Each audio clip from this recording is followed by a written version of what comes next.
জানাও এখন। আচ্ছা ঠিক আছে।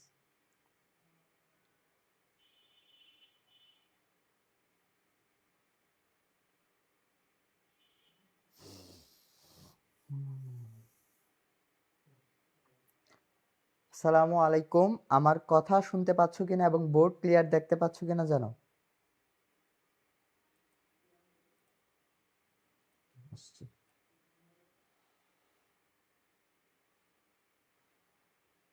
ক্লিয়ার দেখতে পাচ্ছ কিনা জানো।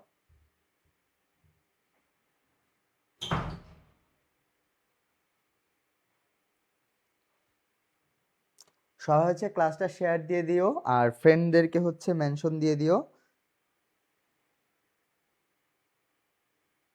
আমার কথা ক্লিয়ার শুনতে পাচ্ছ কিনা, বোর্ড দেখতে পাচ্ছ কিনা একটু জানাও। আজকে হচ্ছে আমরা chemistry second paper final suggestion class করব, মানে রাজশাহী ইউনিভার্সিটির বেসে। মানে রাজশাহী ইউনিভার্সিটিতে যে টাইপগুলো থেকে প্রশ্ন হচ্ছে ওই টাইপগুলো নিয়ে আলোচনা করব এবং ওই টাইপের আন্ডারে আমরা একাধিক কোশ্চেন আলোচনা মানে সলভ করার ট্রাই করব।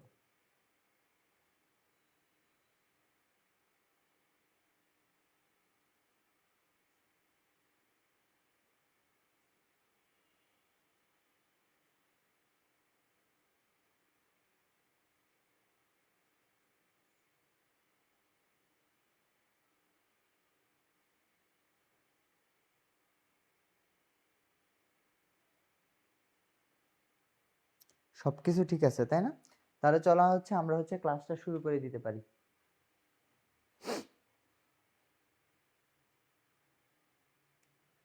তোমরা হচ্ছে ক্লাসটা একটু শেয়ার দিয়ে দিও আর ফ্রেন্ডদেরকে হচ্ছে মেনশন করে দিও।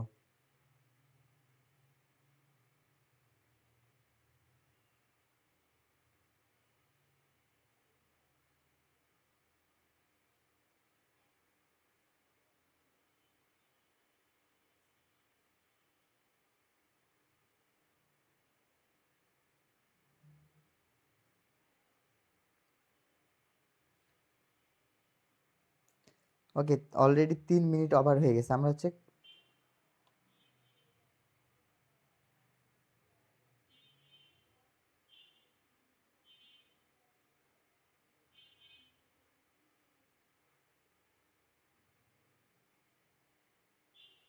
ওকে চলো শুরু করে দিই। প্রথমে একটা কোশ্চেন দিয়ে আমাদের ক্লাসটা শুরু করতেছে, সেটা হচ্ছে আমাদের লা-শাতেলের রুলস থেকে। এখান থেকে প্রতি বছর রাজশাহী ইউনিভার্সিটিতে একটা না একটা শিফটে প্রশ্ন হবেই হবে। বলছে বিক্রিয়ার সাম্যের উপর কোনটির প্রভাব নাই। শুধু এটা হচ্ছে আমাদের টপিক, মানে লা-শাতেলের রুলসটা কি আমার টপিক, এখান থেকে আমার প্রশ্ন হবে। তাহলে কি আমার শুধু এই প্রশ্নটা পড়লে হবে না, এই টপিকের আন্ডারে আরো কি কি প্রশ্ন হইতে পারে ওই সবগুলোই আমাদের পড়তে হবে, বুঝছো? তো একটা প্রশ্ন আগে সলভ করি, পরে হচ্ছে টপিকটা নিয়ে আলোচনা করি। দেখো চাপ মানে কার প্রভাব নাই বলছে। আমরা জানি কি লা-শাতেলের নীতিতে কার কার প্রভাব আছে, তাপমাত্রা, চাপ আর হচ্ছে ঘনমাত্রা, এই তিনটা হচ্ছে প্রভাব আছে। কার প্রভাব নাই? প্রভাবকের কোনো প্রভাব নাই। তাহলে লা-শাতেলের রুলসে কার প্রভাব নাই বলতো? এই প্রভাবকের কোনো প্রভাব নাই। তাহলে উত্তর হচ্ছে আমার এটা। নাই জানতে চাইছে, কার প্রভাব নাই সেটা জানতে চাইছে। এখন লা-শাতেলের রুলস, প্রথমে তাপমাত্রার প্রভাব নিয়ে যদি আমরা কথা বলতে চাই, প্রথমে যদি তাপমাত্রার প্রভাব, সাম্যাবস্থায় তাপমাত্রার প্রভাব,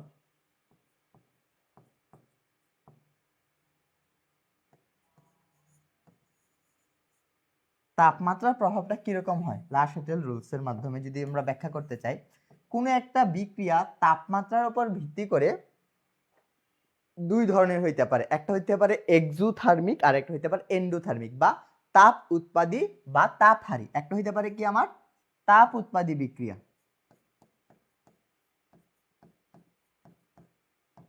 তাপ উৎপাদী বিক্রিয়া বা এক্সোথার্মিক রিঅ্যাকশন। ইংরেজি টার্ম সহ শিখবা, প্রশ্নে ইংরেজি টার্মও থাকতে পারে। এক্সোথার্মিক,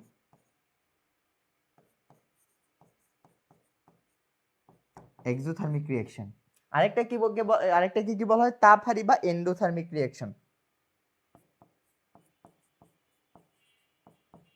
তাপহারী বা এন্ডোথার্মিক,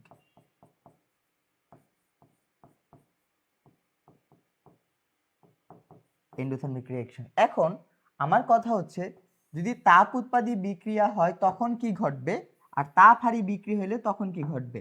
আমরা জানি কি তাপ উৎপাদী বিক্রিয়া, একটা বিক্রিয়া যদি ফরওয়ার্ডে যায় বা সম্মুখমুখী হয় তাপ উৎপন্ন হয়।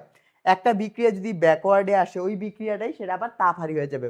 ধরো এটা একটা বিক্রিয়া, এ প্লাস বি বিক্রিয়া করে সি তৈরি করতেছে, তাহলে বিক্রিয়াটা ধরলাম সামনের দিকে যাচ্ছে এবং তার ডেল এইচ এর মান দেওয়া আছে ধরো নেগেটিভ, মানে কি তাপ উৎপাদী বিক্রিয়াটা যদি সামনে যায় তাপ উৎপন্ন করে।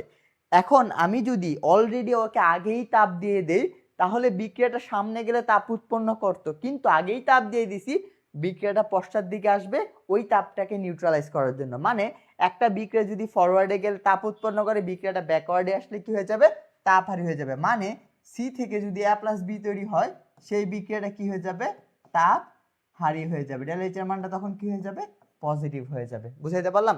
তাহলে তাপ উৎপাদী বিক্রিয়াতে যদি আমি টেম্পারেচার ইনক্রিজ করি তখন বিক্রিয়া কোন দিকে যাবে বলতো, বিক্রিয়া পশ্চাৎ দিকে যাবে, পশ্চাতে যাবে, তাই তো, পশ্চাৎ দিকে যাবে এবং উৎপাদের পরিমাণ কি হবে, উৎপাদ কমে যাবে, উৎপাদের পরিমাণ, উৎপাদ কি হয়ে যাবে, কমে যাবে। এটুকু মনে রাখতে হবে। একইভাবে তাপ উৎপাদী বিক্রিয়া যদি আমি টেম্পারেচারকে ডিক্রিজ করি বা কমাই তখন বিক্রিয়া কোন দিকে যাবে, সামনে যাবে বা সম্মুখমুখী হবে এবং বিক্রিয়ার উৎপাদের পরিমাণ কি হবে, উৎপাদের পরিমাণ বৃদ্ধি পাবে। আশা করি এটা বুঝছো। এখন যদি আমি তাপ হারি বিক্রিয়াতে আসি, তাহলে তাপ হারি বিক্রিয়াতে ও বিক্রিয়াটা যদি সামনে যায় তখন কি বিক্রিয়াটার জন্য কি হয়, তাপের প্রয়োজন হয়, তাই না? তাহলে ওকে আমি তাপ দিচ্ছি, বিক্রিয়াটা সামনে যাবে, তাহলে তাপ হারি বিক্রিয়াতে যদি আমি টেম্পারেচার ইনক্রিজ করি বিক্রিয়া সামনে যাবে এবং উৎপাদের পরিমাণ ইনক্রিজ হবে এবং তাপমাত্রা যদি আমি কমাই তখন বিক্রিয়া পশ্চাতে যাবে এবং উৎপাদ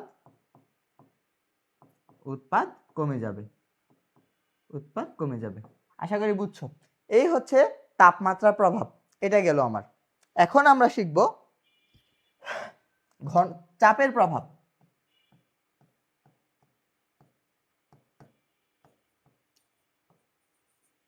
এটা হচ্ছে 5 স্টার দিয়ে মনে রাখতে হবে, চাপের প্রভাব 5 স্টার, এখান থেকে বেশি প্রশ্ন হয়। চাপের প্রভাব কেমনে আমরা ব্যাখ্যা করব, চাপের প্রভাবের ক্ষেত্রে মনে রাখতে হবে এটা গ্যাসিয়াস বিক্রিয়কের জন্য প্রযোজ্য, গ্যাসিয়াস মিডিয়ামের জন্য প্রযোজ্য, কি গ্যাসের জন্য এটা প্রযোজ্য। চাপের প্রভাব কার জন্য প্রযোজ্য, গ্যাসের জন্য। এবং চাপের প্রভাব কখন থাকবে, মূল সংখ্যার পার্থক্য থাকলে, মূল সংখ্যার যদি পার্থক্য থাকে, মূল সংখ্যার যদি পার্থক্য থাকে তখন কি চাপের প্রভাবটা কাজ করবে। বুঝাইতে পারলাম? ধরো একটা বিক্রিয়া এরকম,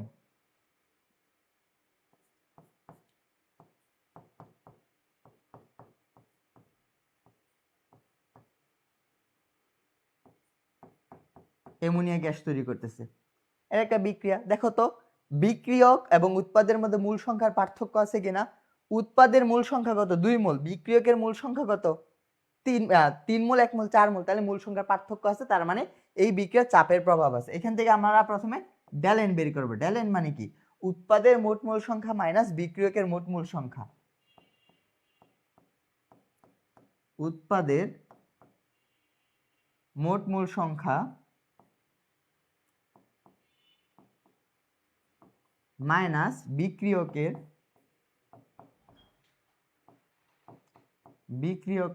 মোট মূল সংখ্যা।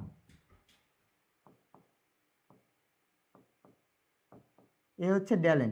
এই ডেলেনের উপর দিয়ে আমরা অনেক কিছু শেষ করে ফেলবো। তাহলে দেখো তো এটা ডেলেনের মান কত আসে, এই বিক্রিয়ার জন্য আমার ডেলেন কত আসে, 2 - 4 = -2। এটা কি রিপ্রেজেন্ট করে দেখো তো, বিক্রিয়কের মূল সংখ্যা বেশি, উৎপাদের মূল সংখ্যা কম।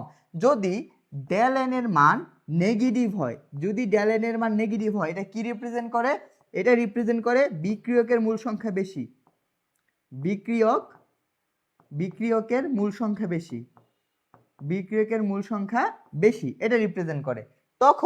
তখন আমি যদি চাপ বাড়াই, বিক্রিয়া কোন দিকে যাবে, সামনে যাবে, তখন বিক্রিয়া সামনে যাবে।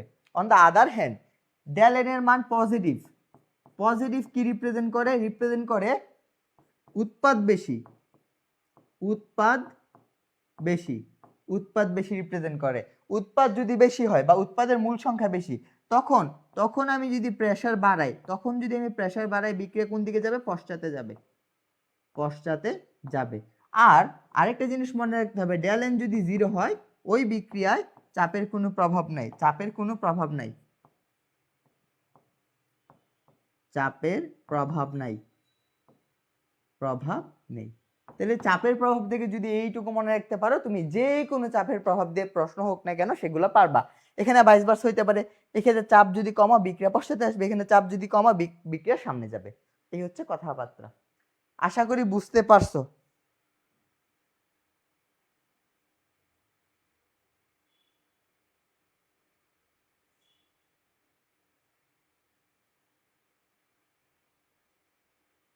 কথা কি বুঝতে পারলা? একটু জানো।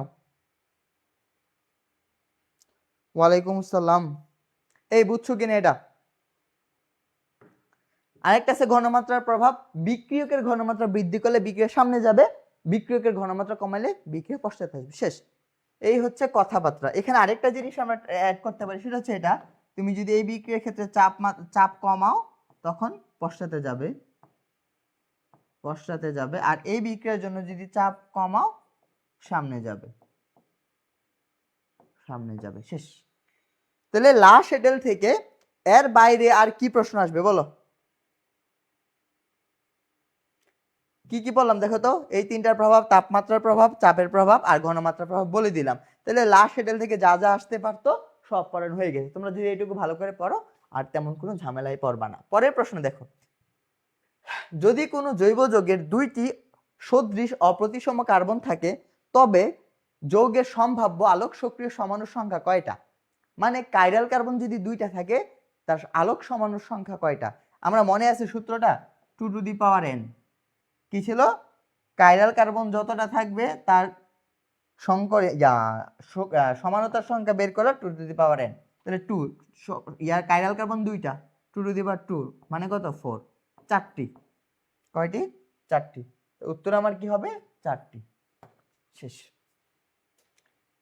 নিচের কোনটি লুইস অ্যাসিড নয়? এখন আবার অ্যাসিড থেকে কি কি প্রশ্ন হইতে পারে? লুইস অ্যাসিড দিয়ে আসছে, তোমার কি কি শিখতে হবে? ব্রনস্টেড লাউরি তত্ত্ব শিখতে হবে, আরহেনিয়াস শিখতে হবে এবং লুইস শিখতে হবে। চলো আমরা প্রশ্নটা সলভ করি। লুইস অ্যাসিড, লুইস মতবাদ কি বলছিল বলো তো? লুইস মতবাদে কি বলছিল? লুইস মতবাদে বলছিল অ্যাসিড কারা হবে? অ্যাসিড হবে তারা যারা হচ্ছে ইলেকট্রন পেয়ার অ্যাকসেপ্ট করবে বা গ্রহণ করবে, গ্রহণ করে। ইলেকট্রন পেয়ার কি করে? গ্রহণ করে, বা একজোড় ইলেকট্রন গ্রহণ করে। আর বেস কারা? লুইস বেস কারা? লুইস বেস হচ্ছে Luis acid, Luis base. Luis base হচ্ছে তারা যারা হচ্ছে ইলেকট্রন পেয়ার কি করবে? ত্যাগ করবে বা ডোনেট করবে, তারা হচ্ছে লুইস বেস। এখন দেখো তো ইলেকট্রন পেয়ার কারা দিতে পারে? যাদের বেশি বেশি ইলেকট্রন থাকবে, লোন পেয়ার থাকবে। দেখো অ্যামোনিয়া ওর লোন পেয়ার আছে, তাহলে এটা কি? এটা হচ্ছে আমার লুইস বেস, লুইস বেস। তাহলে এটা তো অ্যাসিড না। তারপরে দেখো বলছে কোনটি নয়? বেরিয়াম হাইড্রোক্সাইড, এটা একটা নরমাল বেস, লুইস বেস না। এটা কি বেস? এটা হচ্ছে কি বেস? একটু পরে আসতেছি। এটা বেস। বয়ফ্রেন্ড নাম্বার 3 BF3, দেখো তো এটার স্ট্রাকচারটা দেখো। বোরন, তার পারমাণবিক সংখ্যা 5। প্রথম শেলে কয়টা? 2টা ইলেকট্রন। পরের শেলে কয়টা? 3টা থাকবে, 1টা 2টা 3টা, তাই তো? এবং ফ্লুরিন আসছে কয়টা? 3টা আসছে ফ্লুরিন। এই যে একটা ফ্লুরিন আসছে একটা ইলেকট্রন নিয়ে, আরেকটা ফ্লুরিন আসছে আরেকটা ইলেকট্রন নিয়ে, আরেকটা ফ্লুরিন আসছে আরেকটা ইলেকট্রন নিয়ে। তাহলে তার আউটার শেলে কয়টা ইলেকট্রন হলো? 6টা। কিন্তু আউটার শেলে এই মানে 2 নাম্বার শক্তি স্তরে কয়টা ইলেকট্রন থাকতে পারে? 8টা। সে চাইলে আরো 2টা গ্রহণ করতে পারে। সো বয়ফ্রেন্ড নাম্বার 3 কি? এটা হচ্ছে Luis acid, Luis acid, acid. একইভাবে অ্যালুমিনিয়াম ক্লোরাইড কি একটা লুইস অ্যাসিড। তাহলে উত্তর আমার কি হবে? উত্তর হবে আমার এ। আর এটা কি? এটা কিন্তু লুইস বেস না, এটা কিন্তু লুইস বেস না। এটা কি? এটা হচ্ছে আমার আরহেনিয়াস বেস। আরহেনিয়াস তত্ত্বে কি বলছিল? আচ্ছা এটা কি লুইস থিওরি, লুইস তত্ত্ব। এটা কি হলো? আমার লুইস তত্ত্ব। এখন যদি আমি আরহেনিয়াস তত্ত্বটা দেখতে চাই, সেটা একটু লক্ষ্য করো। বিজ্ঞানী আর্হেনিয়াস কি বলছিল?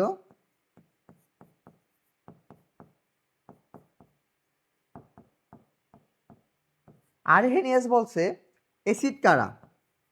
অ্যাসিড হচ্ছে যারা জলীয় দ্রবণে প্রোটন দান করে, যারা জলীয় দ্রবণে প্রোটন দান করে তারা হচ্ছে অ্যাসিড।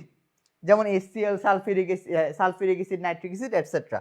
বেস কারা বা ক্ষার কারা?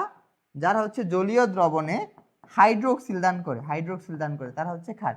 তাহলে এই হাইড্রোক্সিল এখান থেকে যাবে না জলীয় দ্রবণে, তো এটা কি? আর্হেনিয়াসের ক্ষার। এখন আরেকটা টপিক বাদ আছে, সেটা হচ্ছে ব্রনস্টেড-লাউরি তত্ত্ব। সেটা একটু দেখাই দেই। ব্রনস্টেড-লাউরি তত্ত্ব।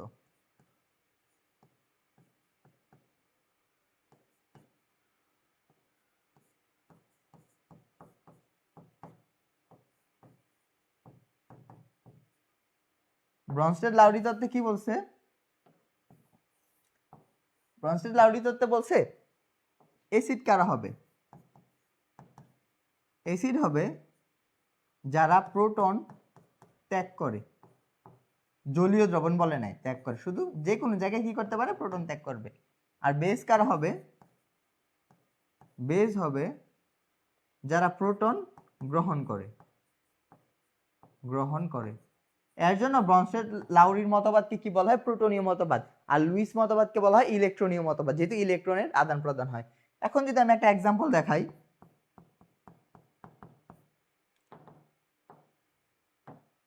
ধরো ওয়াটার আরেকটা ওয়াটারের সাথে রিঅ্যাকশন করতেছে। হ্যাঁ, এখানে কি হইতে পারে? একটা ওয়াটার অ্যাসিড হিসেবে কাজ করবে, একটা ওয়াটার বেস হিসেবে কাজ করবে। তাহলে ধরো এই পানিটা এই প্রোটনটাকে এরে দিয়ে দিছে, তাহলে কি তৈরি হবে? H3O positive hydronium ion. আর ওখানে শুধু হাইড্রোক্সিল পড়ে থাকবে। তাহলে এই পানিটা কি করছে? প্রোটন দিয়ে দিছে, তাহলে এই পানিটা কি হিসেবে কাজ করছে? অ্যাসিড হিসেবে কাজ করছে।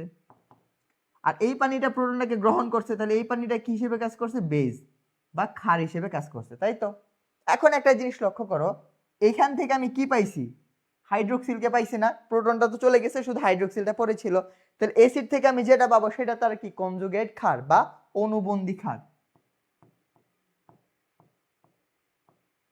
Conjugate base. এবং এটা ছিল কি? বেস বা ক্ষার। ক্ষার থেকে আমি কি পাইছি? Hydronium ion. তাহলে ক্ষার থেকে আমি যেটা পাবো সেটা কি? তার অনুবন্ধী অ্যাসিড, এটা হচ্ছে তার কনজুগেট অ্যাসিড। তাহলে কনজুগেট অ্যাসিড বেস জিনিসটাও বোঝা হয়ে গেল। এখন তোমাকে আরেকটা জিনিস মনে রাখতে হবে, দেখো কনজুগেট অ্যাসিডের মধ্যে বেস থেকে একটা প্রোটন বেশি থাকে এবং কনজুগেট বেসের মধ্যে অ্যাসিড থেকে একটা প্রোটন কম থাকে। শেষ, এটুকু মনে রাখতে হবে। আরেকটা জিনিস মনে রাখতে হবে, স্ট্রং অ্যাসিডের কনজুগেট বেস হয় উইক এবং উইক অ্যাসিডের কনজুগেট বেস হয় স্ট্রং। একইভাবে স্ট্রং বেসের কনজুগেট অ্যাসিড হবে উইক এবং উইক বেসের কনজুগেট অ্যাসিড হবে স্ট্রং। শেষ। তাহলে এই জিনিসগুলো হইলো, তাহলে এটাও হইলো। তাহলে এই দুইটা প্রশ্ন আমাদের ডান। বলছে যদি 5 লিটার কোনো গ্যাসের চাপ ও কেলভিন তাপমাত্রা দ্বিগুণ হয় তার আয়তন কত? দেখো কি বলা আছে, V1 দেয়া আছে কত? 5 লিটার। ওকে, চাপ এবং তাপমাত্রা দ্বিগুণ করা হয়েছে, V2 বের করতে বলছে। V2 কি বের করতে বলছে, তাই তো? P1 ধরলাম P, তাহলে P2 কি হবে? 2 P। T1 ধরলাম T, T2 কি হবে? 2 T। দ্বিগুণ করা হয়েছে। তাহলে কি সমন্বয় সূত্র? বয়েলস চার্লসের সমন্বয় সূত্র কি পড়ছো? P1 V1 by T1 equal P2 V2 by T2। হইল। আমি V2 বের করব, তাহলে V2 ইকুয়াল কি হবে বলো তো? P1 V1 T2 divided by T1 P2। শেষ। এখন যে সিম্পলিফাই করবা, কি কি দেয়া আছে? P1 এর মান কত? P। V1 এর মান কত? 5 ইনটু T2 এর মান কত? 2T। আর নিচে T1 এর মান কত? T। আর হচ্ছে P2 এর মান কত? 2P। দেখো তো কারাগারি TT শেষ, PP শেষ, 2 শেষ, শুধু 5 থাকতেছে। 5 লিটার। কত? 5 লিটার। বুঝছেন? উত্তর কি হবে? 5 লিটার। একদম বাচ্চা কাচ্চার জিনিসপাতি রাজশাহীতে আসে। তবে তোমরা একটু ঠান্ডা মাথায় অ্যান্সার করা লাগবে, এটাই হচ্ছে ফ্যাক্ট। তোমরা কি বুঝছো? আমি তো একদম ধরে ভেঙে পড়াচ্ছি। এবার আসো, বলছে অ্যামোনিয়া যুক্ত সিলভার নাইট্রেট দ্রবণ দ্বারা নিচের কোনটি শনাক্তকরণ করা যায়। এখন তোমাকে জানতে হবে অ্যামোনিয়া যুক্ত সিলভার নাইট্রেট দ্রবণকে কি বলা হয়।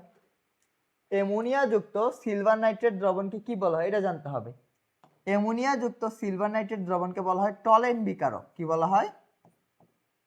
টলেন বিকারক। এখন টলেন বিকারক দিয়ে ভাই কি শনাক্তকরণ করা হয় বলো? টলেন বিকারক দিয়ে কি শনাক্ত করা হয়? অ্যালডিহাইড। কারণ টলেন বিকারকের সাথে যদি তুমি কার রিঅ্যাকশন করাও? অ্যালডিহাইড।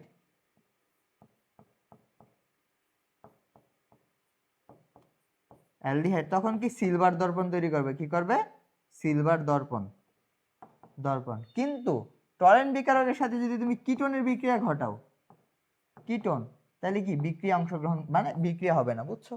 শেষ। পরে আসো একটা তড়িৎ রসায়নের একটা ম্যাথ, খুব ইম্পর্টেন্ট। কি বলছে দেখো, কক্ষ তাপমাত্রায় জিঙ্ক থেকে জিঙ্ক 2+ থেকে জিঙ্ক হইছে, ওকে, ফেরাস থেকে আয়রন হইছে। তড়িৎদ্বারের বিজারণ বিভবের মানগুলো দেয়া আছে। তড়িৎ কোষ্ঠীর বিভবের মান কত, বা ই সেল ইলেকট্রোমোটিভ ফোর্সের মান কত? তাহলে ইলেকট্রোমোটিভ ফোর্সের সূত্রটা আগে দেখে নি। ই নট সেল ইকুয়াল কি ছিল? ই নট সেল ইকুয়াল ছিল আমার E naught anode, E naught anode, এনোডের oxidation plus E naught cathode, ক্যাথোডের কি ছিল? রিডাকশন। এটা একটা মেইন ফর্মুলা ছিল, এখান থেকে আরো বিভিন্ন ফর্মুলা আমরা বানাইতে পারি। তো এটা দিয়ে আমরা সব ম্যাথ করতে পারবো। দেখো এখানে আছে জিঙ্ক আর আছে আয়রন, জিঙ্ক আছে আয়রন দেয়া আছে। এখন আমার কথা হচ্ছে এনোড কে হবে ক্যাথোড কে হবে সেটা আমাদের জানতে হবে। আমরা একটা সক্রিয়তা সিরিজ শিখছিলাম, লিখবা কানা মজিদ এলে মনি যেন কার ফিরে কাঁদে কোনি সোনা পাবে হাই কুলাঙ্গার হাজাজি পিটা ব্যামায়, তাই না? ওই সিরিজে ওপরে যে থাকে সে কি হয়? এনোড হয়, আর নিচে যে থাকে সে এনোড হয়। তাহলে জিঙ্ক এবং আয়রন, দেখো লিখবা কানা মজিদ এলে মনি যেন, জিঙ্ক হচ্ছে আয়রনের উপরে। কিভাবে ছিল দেখো, আমি লিখে দিচ্ছি সিরিজটা। Lithium, potassium, barium, calcium, sodium. লিখবা কানা মজিদ, ম্যাগনেসিয়াম, অ্যালুমিনিয়াম, মনি যেন কার ফিরে কাঁদে কুনি কোবাল্ট নিকেল সোনা পাবে হায় কুলাঙ্গার হাজি আজি পিটাবে আমা। এরকম ছিল সক্রিয়তা সিরিজটা।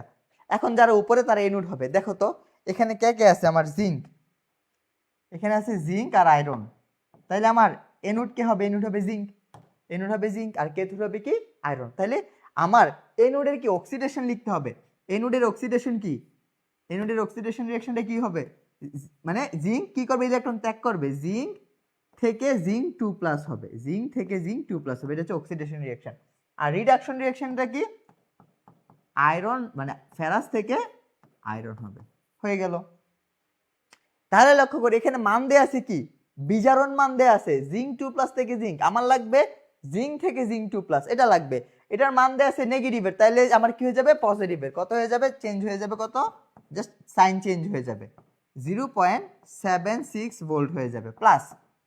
পরেরটা তো বিজারণ বিভব, এটা আছেই দেয়া কত? -0.44, -0.44 ভোল্ট। তাহলে এখানে যদি সিম্পলিফিকেশন করি যা আসে তা কি আসবে দেখো তো, 2 আর এখানে আছে কত? 0.32 ভোল্ট, 0.32 ভোল্ট, 0.32 ভোল্ট। বুঝছো? 0.32 ভোল্ট। শেষ, একদম ইজি।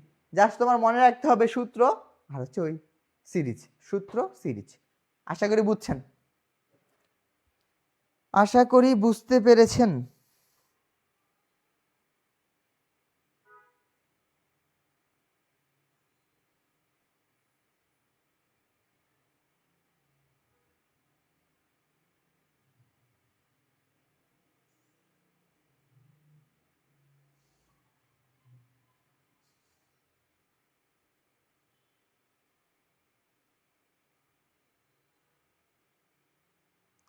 বুঝছো?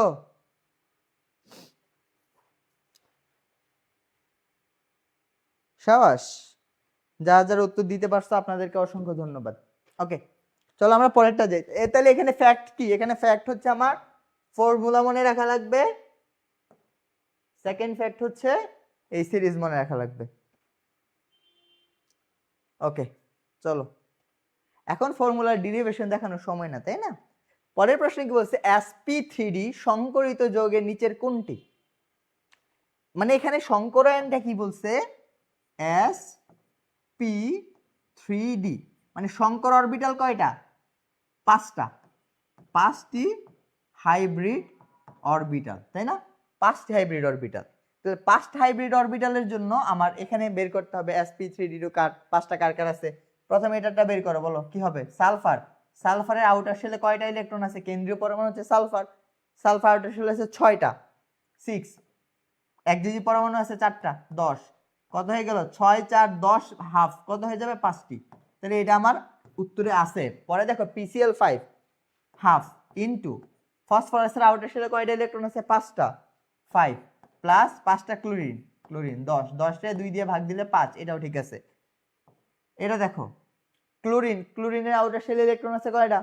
7টা, হাফ ইনটু 7, আর ফ্লোরিন আছে কয়টা? 3টা, এখানেও 10 হচ্ছে, তাহলে কত হচ্ছে? 5। তাহলে উত্তর কি? সবগুলোই। উত্তর কি? সবগুলোই।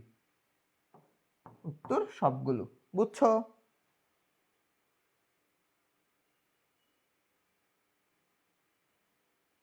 ডি। আশা করি যারা যারা সঠিক উত্তর দিতে পারছো বুঝছো জিনিসটা। পরে আসো। আচ্ছা, আরেকটা জিনিস মনে রাখতে হবে, যদি 5টা সংকর অরবিটাল হয় sp3d সংকরণ হয়, তার আকৃতি কি হবে বলো তো? ত্রিকোণাকার দ্বিপিরামিডীয়। আকৃতি কিরকম হবে? ত্রিকোণাকৃতির বা ত্রিকোণাকার দ্বিপিরামিডীয়।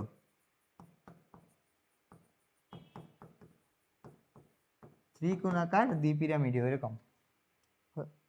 এবার আসো, বলছে 27 ডিগ্রি সেন্টিগ্রেড তাপমাত্রায় 7 গ্রাম নাইট্রোজেন গ্যাসের জন্য আদর্শ গ্যাস সমীকরণ কি হবে?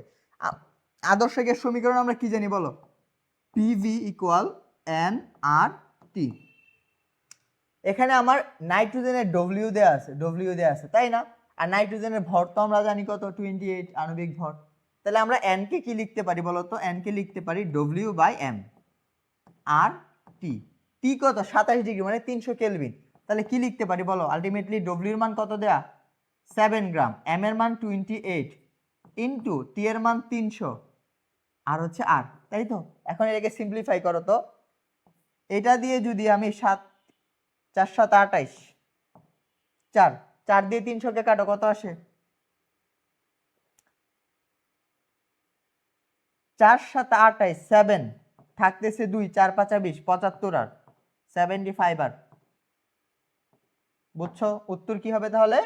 PV ইকুয়াল টু কি? 75 আর। PV ইকুয়াল 75 আর। বুঝতে পারছেন?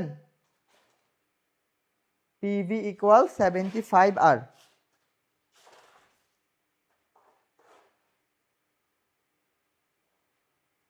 এই 8-এর ডি আনসার করছে কিছু গাধা। ওর নাম কি? আইএম শাহ। ডি আনসার করছে, কিন্তু 300 আর কেন হবে? বেকুব, কাটাকাটি যাবে না? বুঝছেন কোথায় ভুল করছেন? আশা করি বুঝতে পারছেন। পরে আসো, বলছে নিচের কোনটি কোন অ্যাসিডটি তীব্র? সবগুলো কি oxo acid? Oxo acid. Oxo অ্যাসিডের তীব্রতার ক্রম কেমনে বাইর করে? জারণ মান, কেন্দ্রীয় পরমাণুর বা সেন্ট্রাল অ্যাটমের জারণ মান যার বেশি সেটাই তীব্র। কেন্দ্রীয় পরমাণুর জারণ মান, জারণ মান যার বেশি সেটা কি? Strong acid, strong acid. Okay, তাহলে এখানে কেন্দ্রীয় পরমাণু নাইট্রোজেন, নাইট্রোজেনের জারণ মান কত? 3 দুগুণা 6, 6 থেকে 1 চলে গেছে, থাকবে হচ্ছে 5, পজিটিভের 5। ওকে, এখানে দেখো সালফারের কত, অক্সিজেনের 4 দুগুণে 8, 8 থেকে 2 চলে গেছে, পজিটিভের 6 হইল। ক্লোরিনের 8, 8 থেকে 1 চলে গেছে, পজিটিভের 7, 8 8 8 থেকে 1 চলে গেছে, পজিটিভের 7। বুঝছো? এখন দেখো তো জারণ মান কি এই দুইটা সেম না? আমি তো বুঝছি যার জারণ মান বেশি সেটা স্ট্রং অ্যাসিড হবে, কিন্তু এই দুই জায়গার মধ্যে দেখো জারণ মান সমান হয়ে গেছে। এটারও কেন্দ্রীয় পরমাণু, ক্লোরিনেরও জারণ মান কত, পজিটিভের 7, ব্রোমিনেরও জারণ মান কত আসছে, পজিটিভের 7। কিন্তু তাহলে স্ট্রং কে হবে? যদি কেন্দ্রীয় পরমাণুর জারণ মান সেম হয়ে যায়, যেটা ছোট আকার যার ছোট সেটা স্ট্রং অ্যাসিড। এটাও লিখে রাখো, জারণ মান সেম হয়ে গেলে, জারণ মান সেম হলে আকার যার ছোট, কি বললাম, আকার যার ছোট সেটা কি স্ট্রং অ্যাসিড, স্ট্রং অ্যাসিড, আকার যার ছোট স্ট্রং অ্যাসিড। তাহলে ক্লোরিন এবং ব্রোমিনের মধ্যে আকার ছোট কার, ক্লোরিনের, তাহলে উত্তর কি হবে আমার, সি। উত্তর হবে আমার সি। সি হচ্ছে কি স্ট্রং অ্যাসিড, 9 এর সি। সঠিক উত্তর দিতে পারছো, 9 এর কি হবে উত্তরটা, সি হবে। আশা করি বুঝছেন। পরে আসেন, লেমন জুসের নমুনায় হাইড্রোক্সিল আয়নের ঘনমাত্রা দেয়া আছে এটা, তাহলে হাইড্রোনিয়াম আয়নের ঘনমাত্রা কত? বুঝছো? তাহলে দেখো আমরা কি জানি, লেমন জুসের মধ্যে আমরা কি জানি আদর্শভাবে হাইড্রোনিয়াম আয়নের কনসেন্ট্রেশন আর হচ্ছে হাইড্রোক্সিল আয়নের কনসেন্ট্রেশন, এই দুইটা মিলে কত হয় বলো? এই দুইটা কত? 1 × 10⁻⁻14। এখন কেউ কেউ বলবো ভাই এটা কই থেকে আসে, এটা না পারলে দাঁত খুলে ফালাই দিব। পানির আয়নিক গুণফল, এটা কি পানির আয়নিক গুণফল, KW, পানির আয়নিক গুণফল। এখন হাইড্রোক্সিল এটা দেয়া আছে, কারটা বের করব, হাইড্রোনিয়াম আয়নেরটা বের করব। তাহলে আমি যদি হাইড্রোনিয়াম আয়ন বের করতে চাই, হাইড্রোনিয়াম আয়নের কনসেন্ট্রেশনটা বের করতে চাই, তাহলে কি হয়ে যাবে, 1 × 10⁻⁻14 ডিভাইডেড বাই কত হবে, 4.0 × 10⁻12, 4.0 × 10⁻12, হ্যাঁ 12, এইটা। এখন এখানে সিম্পলিফাই করো, দেখো আমি এই কাটাকাটি যদি না পারো দাঁত ফালাবো। আমি যদি এখানে কি লিখি, উপরে আমি 10 লিখতে যাচ্ছি, 10 × 10⁻, তাহলে কত হয়ে যাবে, 10⁻−15 হয়ে যাবে। কেন 15 হবে, আমি 1 না লিখে 10 লিখছি। বুঝছো? ওকে, এখন নিচে 4 থাকুক আর এটাকে আমি উপরে নিয়ে আসছি, তাহলে কি হয়ে যাবে, 10⁻, পজিটিভের 12 হয়ে যাবে। হইলো? হইলো। তাহলে এখানে সিম্পলিফাই করো, 4 দিয়ে 10 কে কাটলে 2.5 ইন্টু 10⁻, কত থাকতেছে, 15 থেকে 12 চলে গেলে -3, 2.5 × 10⁻⁻3। যারা না বুঝছো দাঁত খুইলা রাস্তায় ফেলাই দিবে একদম। 2.5 × 10⁻⁻3 বুঝাইতে পারলাম? 10 এর সি। তোমরা কি উত্তর করতেছো আমি তো বুঝতেছি না।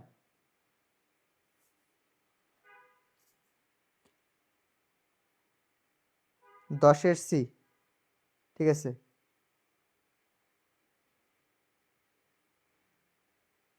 ওকে, আর সবগুলো কিন্তু রাজশাহী ইউনিভার্সিটির প্রশ্ন, একটা প্রশ্ন বাইরে না, সবগুলা রাজশাহী ইউনিভার্সিটির। তোমরা যারা কোশ্চেন সলভ করছো অবশ্যই মিলতে মানে মিল পাচ্ছ। কি বলছে, 1 মোলার মুলাল দ্রবণের মধ্যে, কি বলছে, মুলাল দ্রবণ, মুলাল, ওকে, 0.3 মোল দ্রবীভূত থাকলে দ্রাবকের পরিমাণ, ভি এর পরিমাণ জানতে চাইছে। দেখো আমরা S ইকুয়াল কি পড়ছিলাম,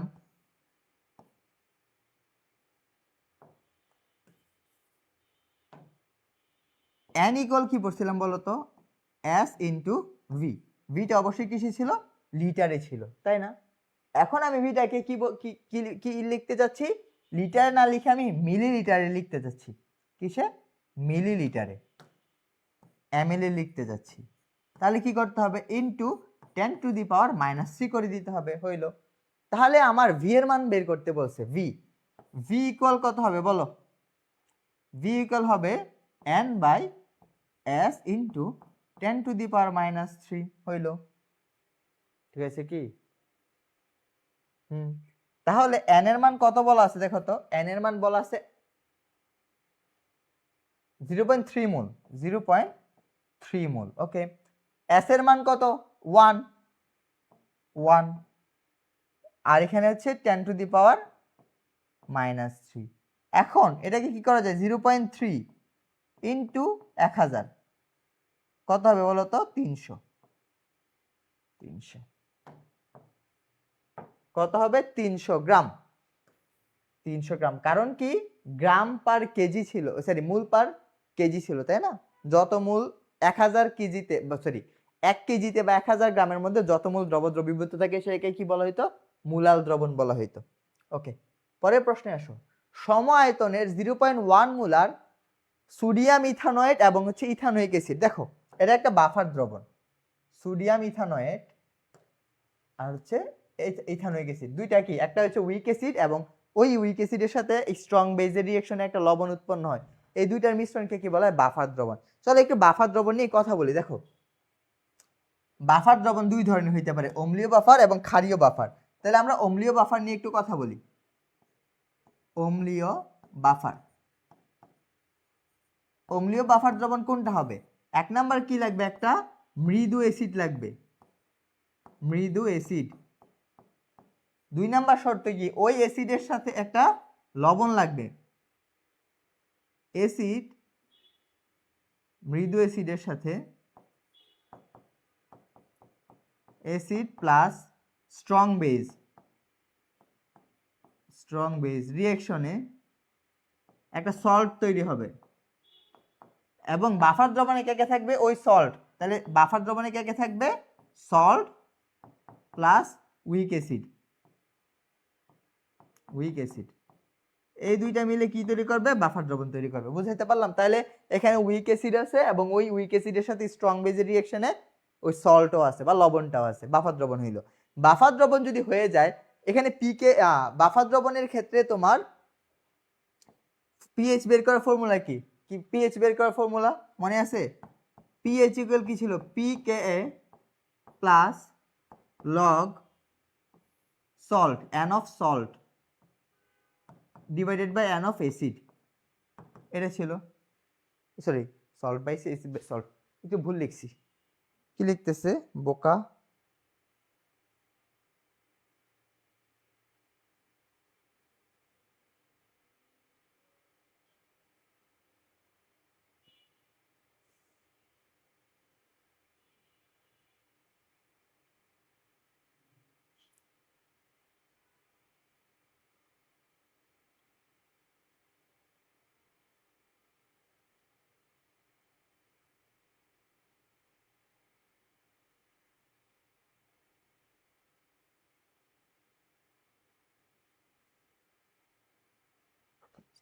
এখানে একটা ঘাটতি আছে, পি কে এর মানটা দেওয়া ছিল, পি কে এর মানটা দেওয়া ছিল কত?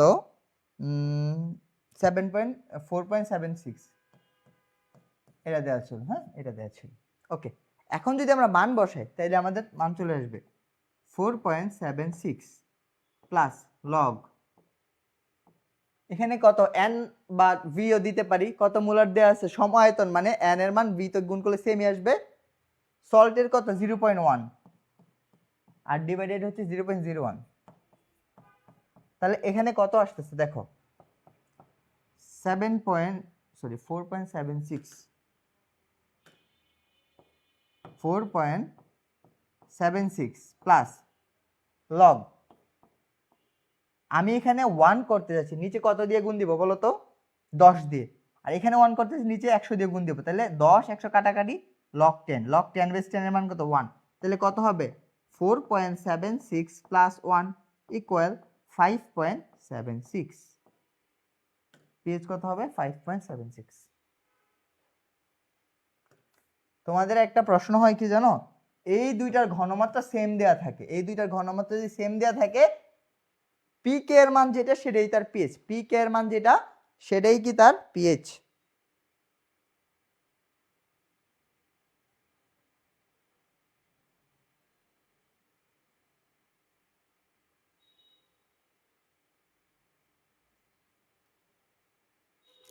পি কে এর মান যেটা সেটাই তার পিএইচ।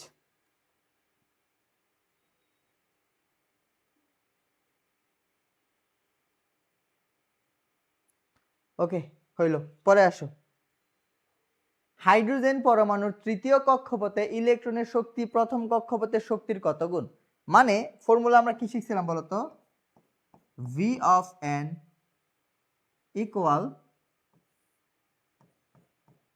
E1 n স্কয়ার, এটা শিখছিলাম তাই না? তাহলে আমার কততম কক্ষপথ? 3rd কক্ষপথ 3, তাহলে কি হবে? E1 ডিভাইডেড বাই 9, 3 স্কয়ার তো 9, তাহলে কত গুণ বলো? তৃতীয় কক্ষপথের শক্তি প্রথম কক্ষপথের শক্তির কত গুণ? প্রথম কক্ষপথের শক্তির 1/9 গুণ। কত হবে? 1/9 গুণ। 1/9 গুণ। বুঝছো কিভাবে? দেখো এটা কিভাবে লেখা যায় না? তৃতীয় কক্ষপথের শক্তি হচ্ছে E3 ইকুয়াল 1/9 ইন্টু E1। প্রথম কক্ষপথের শক্তির কত গুণ? 1/9 গুণ। বুঝছো? হইলো। পরে আসো। নিচের কোন যৌগটি সম্ভব নয়? কোনটি সম্ভব নয় সেটা জানতে চাইছে। সালফার ডাইঅক্সাইড সম্ভব, এটা তো আমরা জানি। এটা সম্ভব, এটা সম্ভব। অক্সিজেনের দুইটা হাত দুইটা ফ্লোরিনে ধরছে, ক্লোরিন অক্সিজেনকে ধরতে পারছে, হইলো। অক্সিজেনের দুইটা হাত দুইটা ক্লোরিনে ধরছে। দেখো অক্সিজেন দুইটা হাত দুইটা ক্লোরিনে ধরছে, অক্সিজেনের দুইটা হাত দুইটা ফ্লোরিনে ধরছে, সম্ভব। সালফার ডাইঅক্সাইড হয়েছে, কিন্তু NCl2 এখানে 5 হবে, 2 না, NCl5, এটা সম্ভব না। NCl5 সম্ভব না, কারণ ওর ডি অরবিটাল নাই, পাঁচটা ধরতে পারবে না। বুঝছো? NCl5 সম্ভব নয়। নিচের কোন বিক্রিয়ার অনুপাতের QC এর মান চাপের প্রভাব নেই? মানে চাপের প্রভাব নাই কার? আমরা একটু আগে চাপের প্রভাবগুলো পড়ছিলাম। ডেল এন এর মান যদি 0 হয় ওই বিক্রিয়ায় কি চাপের প্রভাব নাই? ওই বিক্রিয়ায় চাপের প্রভাব নাই, চাপের প্রভাব নাই, চাপের প্রভাব নেই। ডেল এন এর মান যদি 0 হয় ওই বিক্রিয়ায় চাপের প্রভাব নাই। কারণ ডেল এন এর মান কখন 0 হবে? ডেল এন এর মান কি ছিল? ডেল এন ইকুয়াল কি ছিল মনে আছে? উৎপাদের মোট মূল সংখ্যা, উৎপাদের মোট মূল সংখ্যা মাইনাস বিক্রিয়কের মোট মূল সংখ্যা, বিক্রিয়কের মোট মূল সংখ্যা, এটা ছিল। তাহলে দেখো তো কোথায় এই দুইটা সমান? এটা 0 হবে কখন? যখন সমান হয়ে যাবে। এখানে কত মোল দেখো, উপরে হচ্ছে 2 মোল, নিচে কত মোল? 3 আর 4 মোল, এটা মিলতেছে না। উপরে হচ্ছে 1 মোল 2 মোল, নিচে 1 মোল, মিলতেছে না। উপরে 2 মোল নিচে 2 মোল, মিলতেছে। উত্তর হবে সি। উত্তর কি হবে? সি। উত্তর হবে সি। উত্তর হবে সি। সবাই গিয়ে উত্তর করতে পারছো? 15টা 15 উত্তর কি সবাই করতে পারছো? 15 সি। হ্যাঁ, যারা যারা সঠিক উত্তর দিতে পারছো তোমাদেরকে অসংখ্য ধন্যবাদ। চলো পরের প্রশ্ন দেখি। বসে 50 ml পানির নমুনা বিশ্লেষণ করে 5 মিলিগ্রাম আয়রন পাওয়া গেল। ppm এ আয়রনের ঘনমাত্রা কত? এখন ppm কি সেটা আগে জানতে হবে। দেখো ppm মানে কি ছিল? Parts per million. আচ্ছা ppm এর জিনিসটা আমি একটা স্লাইডে পড়াই আগে, প্রশ্নটা আসার আগে একটু পড়াই আসি। চলো, ppm থেকে ভালো প্রশ্ন আসে। ppm মানে কি বলো? ppm মানে হচ্ছে মিলিগ্রাম পার লিটার। এটা হইতে পারে, অথবা মাইক্রোগ্রাম পার মিলিলিটার। এখন যে কোনো একটাতে যাব। ওকে, ধরো তোমার ঘনমাত্রা দেয়া আছে। কি দেয়া আছে? ঘনমাত্রা বা কনসেন্ট্রেশন দেয়া আছে। তুমি কিসে যাবা? ppm এ যাবা। কনসেন্ট্রেশন মানে কি? মোল পার লিটার। এটা হচ্ছে ঘনমাত্রা বা অ্যাসের ইউনিট, তাই তো? এখন আমাকে যাইতে হবে কি? Milligram per litre. এখন মূল থেকে আমি গ্রামে যাব কিভাবে? তার আণবিক ভর দ্বারা গুণ দিব। এখন যদি আমি মূল থেকে গ্রামে যাই, আমি কি লিখতে পারি? গ্রাম পার লিটার। কখন লিখতে পারবো? যদি আমি ওইটাকে কি দ্বারা গুণ দিয়ে দেই? ওই পরমাণুর ওই মৌলের আণবিক ভর দ্বারা গুণ দিয়ে দিই, হয়ে গেল। এখন আমার গ্রাম তো হবে না, আমার কি নিতে হবে? মিলিগ্রাম। গ্রাম থেকে মিলিগ্রামে কিভাবে যায়? মিলিগ্রাম পার লিটার কেমনে লিখতে পারি বলো তো? ওই s ইন্টু m যেটা আছে সেটাকে আমরা 10⁻³ বা 1000 দিয়ে গুণ দিয়ে দিব। সেটাই কি আমার ppm? সেটাই আমার কি? ppm। বুঝাইতে পারলাম? s m into 10⁻³। তাহলে পিপিএম মানে কি শিখলাম বলো? পিপিএম মানে হচ্ছে ঘনমাত্রা ইনটু আণবিক ভর ইনটু 10⁻³ বা 1000। এখন পিপিবি কি হবে বলো? পিপিবি হবে S ইনটু M ইনটু 10⁻⁶। তাহলে পিপিটি কি হবে? পিপিটি হবে S ইনটু M ইনটু 10⁹। এগুলো মনে রাখতে হবে, পিপিএম, পিপিবি, পিপিটি। যদি ঘনমাত্রা দেয়া থাকে আমরা এইসব জিনিসপাতি করতে পারি, এখন আসো, যদি ঘনমাত্রা এভাবে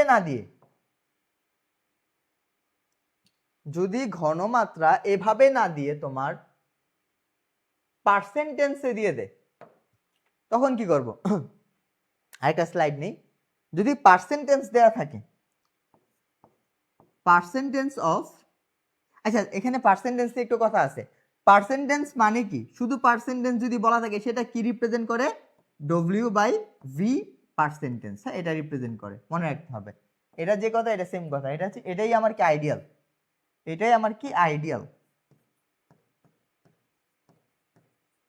ওকে, আইডিয়াল। এখন পার্সেন্টেন্স দেয়া থাকলে আমরা ঘনমাত্রা কেমনে বের করব?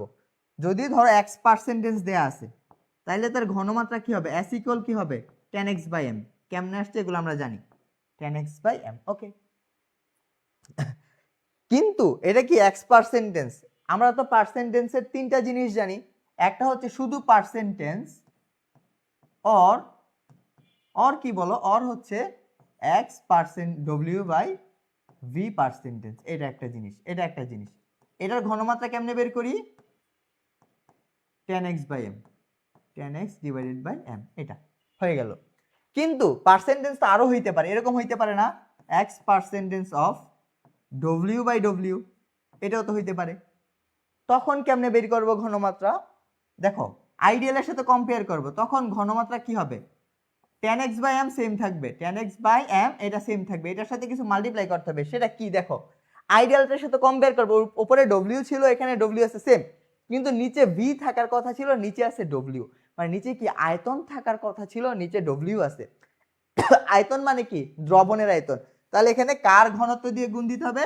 রো অফ দ্রবণের ঘনত্ব দিয়ে গুণ দিয়ে দিলে আমি তার ঘনমাত্রাটা পেয়ে যাব। আরেকটা আছে দেখো, x পার্সেন্টেন্স অফ V/V যদি এরকম হয়, আইডিয়ালের সাথে কম্পেয়ার করব, 10x/m এটুকু সেম থাকবে, 10x/m এটুকু সেম থাকবে, ইনটু দেখো এখানে উপরে আইডিয়ালের সাথে কম্পেয়ার করো, নিচে B ছিল, নিচে B আছে, উপরে W ছিল, এখানে কি আছে? V আছে। তাহলে এটার মতো বানাইতে হবে। W মানে কি? দ্রবের ভর। তাহলে কার ঘনত্ব দিয়ে গুণ দিব? দ্রবের ঘনত্ব দিয়ে গুণ দিয়ে দিব। শেষ। বুঝতে পারলা? এর সরাসরি সূত্রগুলো আসতে পারে পরীক্ষায়। আরেকটা যদি আমি পুরাটাকে চেঞ্জ করে দিই, x পার্সেন্টেন্স অফ V/W, পুরাটাই যদি চেঞ্জ হয়ে যায়, দেখো তাহলে কি হবে? এইটুকু তো সেম থাকবে, S ইকুয়াল 10x/m ইনটু, এখানে উপরে W থাকার কথা ছিল, V আছে, তাহলে W আগে আনতে হবে, তাহলে রো অফ দ্রব, নিচে V থাকার কথা ছিল, W আছে, সেটা কি হয়ে যাবে? ইনটু রো অফ দ্রবণ। তাহলে এইটুকু হচ্ছে ওভারঅল সবকিছু। এই পুরা 3-4 পেজের পড়া হচ্ছে এই অংশটা, বুঝছো? মনে রাখতে হবে। এখন আমার কথা হচ্ছে, যদি পার্সেন্টেজ দেয়া থাকে তখন আমরা কিভাবে কি বের করব? পিপিএম, পিপিবি, পিপিটি বের করব। সেই অংশটা দেখি, চলো। যদি পার্সেন্টেজ দেয়া থাকে তখন আমরা কিভাবে পিপিএম বের করব? সেটা হচ্ছে, আমার পার্সেন্টেজ দেয়া থাকলে পিপিএম কেমনে বের করব সেটা দেখি, চলো। তাহলে পিপিএম বের করার ফর্মুলা আমরা কি শিখছিলাম বলো? S into M into 10⁻³ শিখছিলাম। কিন্তু S কি ছিল? নর্মাল ঘনমাত্রা। এখানে পার্সেন্টেজ থাকলে ঘনমাত্রা কি? 10x/m। তাহলে এখানে কি লিখতে পারি বলো তো? 10x/m into M into 10⁻³। তাহলে m কর্তন, তাহলে থাকতেছি কি? 10x ইনটু 10⁻³ অথবা x ইনটু 10⁻⁴। শুধু এটা মনে রাখবো। তাহলে পার্সেন্টেজ দেয়া থাকলে পিপিএম কি হবে? পার্সেন্টেজ দেয়া থাকলে পিপিএম হবে x ইনটু 10⁻⁴। x মানে কি? যত পার্সেন্টেজ দেয়া থাকে। তাহলে পিপিবি কি হবে বলো? এটা গাদারা তোমরা বলো। তাহলে পার্সেন্টেজ দেয়া থাকলে পিপিবি কি হবে? পিপিবি হবে x ইনটু 1 বেড়ে যাবে, এখানে 3 ছিল 4 হয়ে গেছে, ওখানে 6 ছিল 7 হয়ে যাবে, তাহলে পিপিটি কি হবে, পিপিটি হবে x ইন্টু 10⁻10, 9 ছিল 10 হয়ে গেছে, শেষ। বুঝছো গাধারা, বুঝছো? এই হচ্ছে টোটাল পিপিবি, পিপিটি, পিপিটি যা হইতে পারে ঘনমাত্রা রিলেটেড সবকিছু।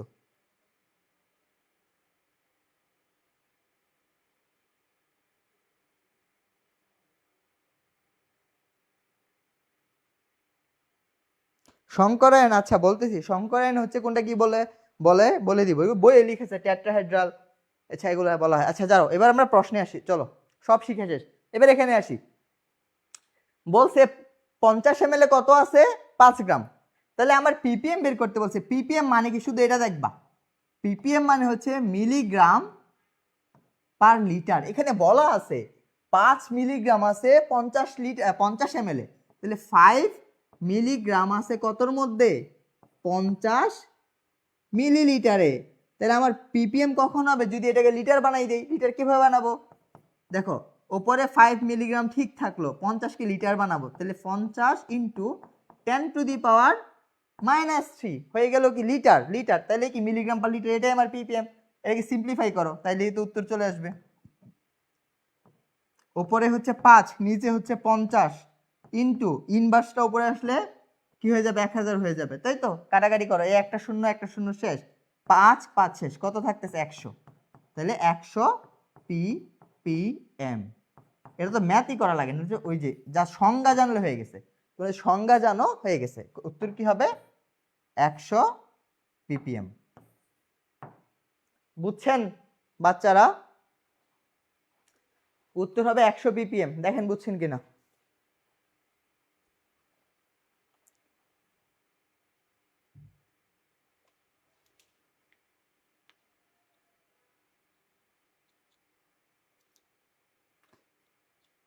আপনি যে গাধা সেজন্য গাধা বলছি।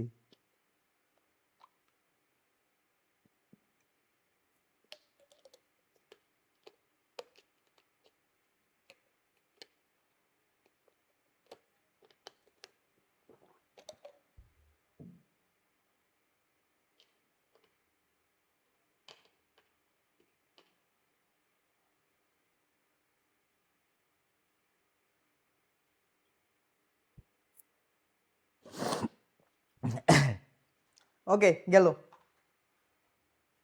পরে আসো। নিচের যৌগগুলোর মধ্যে কোনটিতে সর্বোচ্চ সংখ্যক নিঃসঙ্গ ইলেকট্রন থাকবে, মানে লোন পেয়ার ইলেকট্রন কার মধ্যে বেশি থাকবে। চলো একটু শিখি লোন পেয়ার ইলেকট্রন কেমনে বাইর করব। Lone pair electron, lone pair electron কিভাবে বের করবে, দেখো প্রথমে একটা একটা করে শিখি।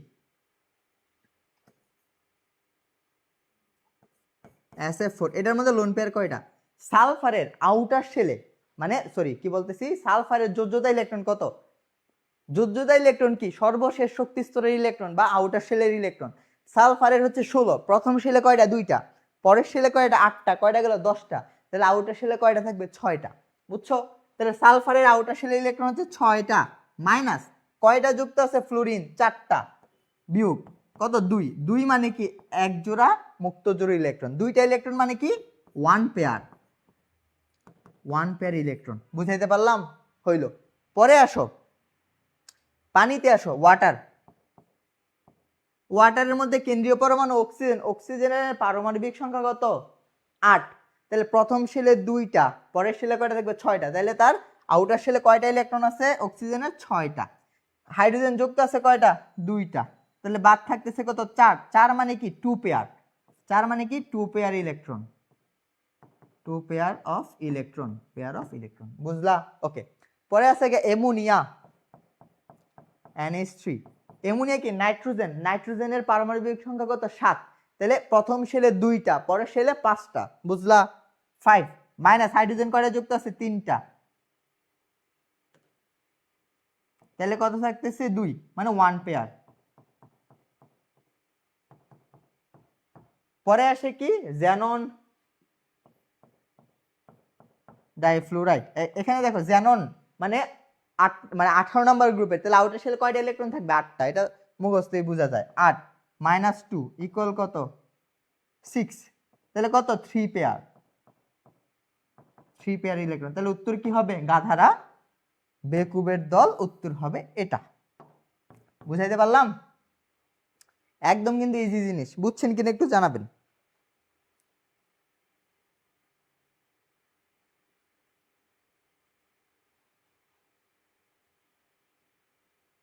ওকে, হইলো।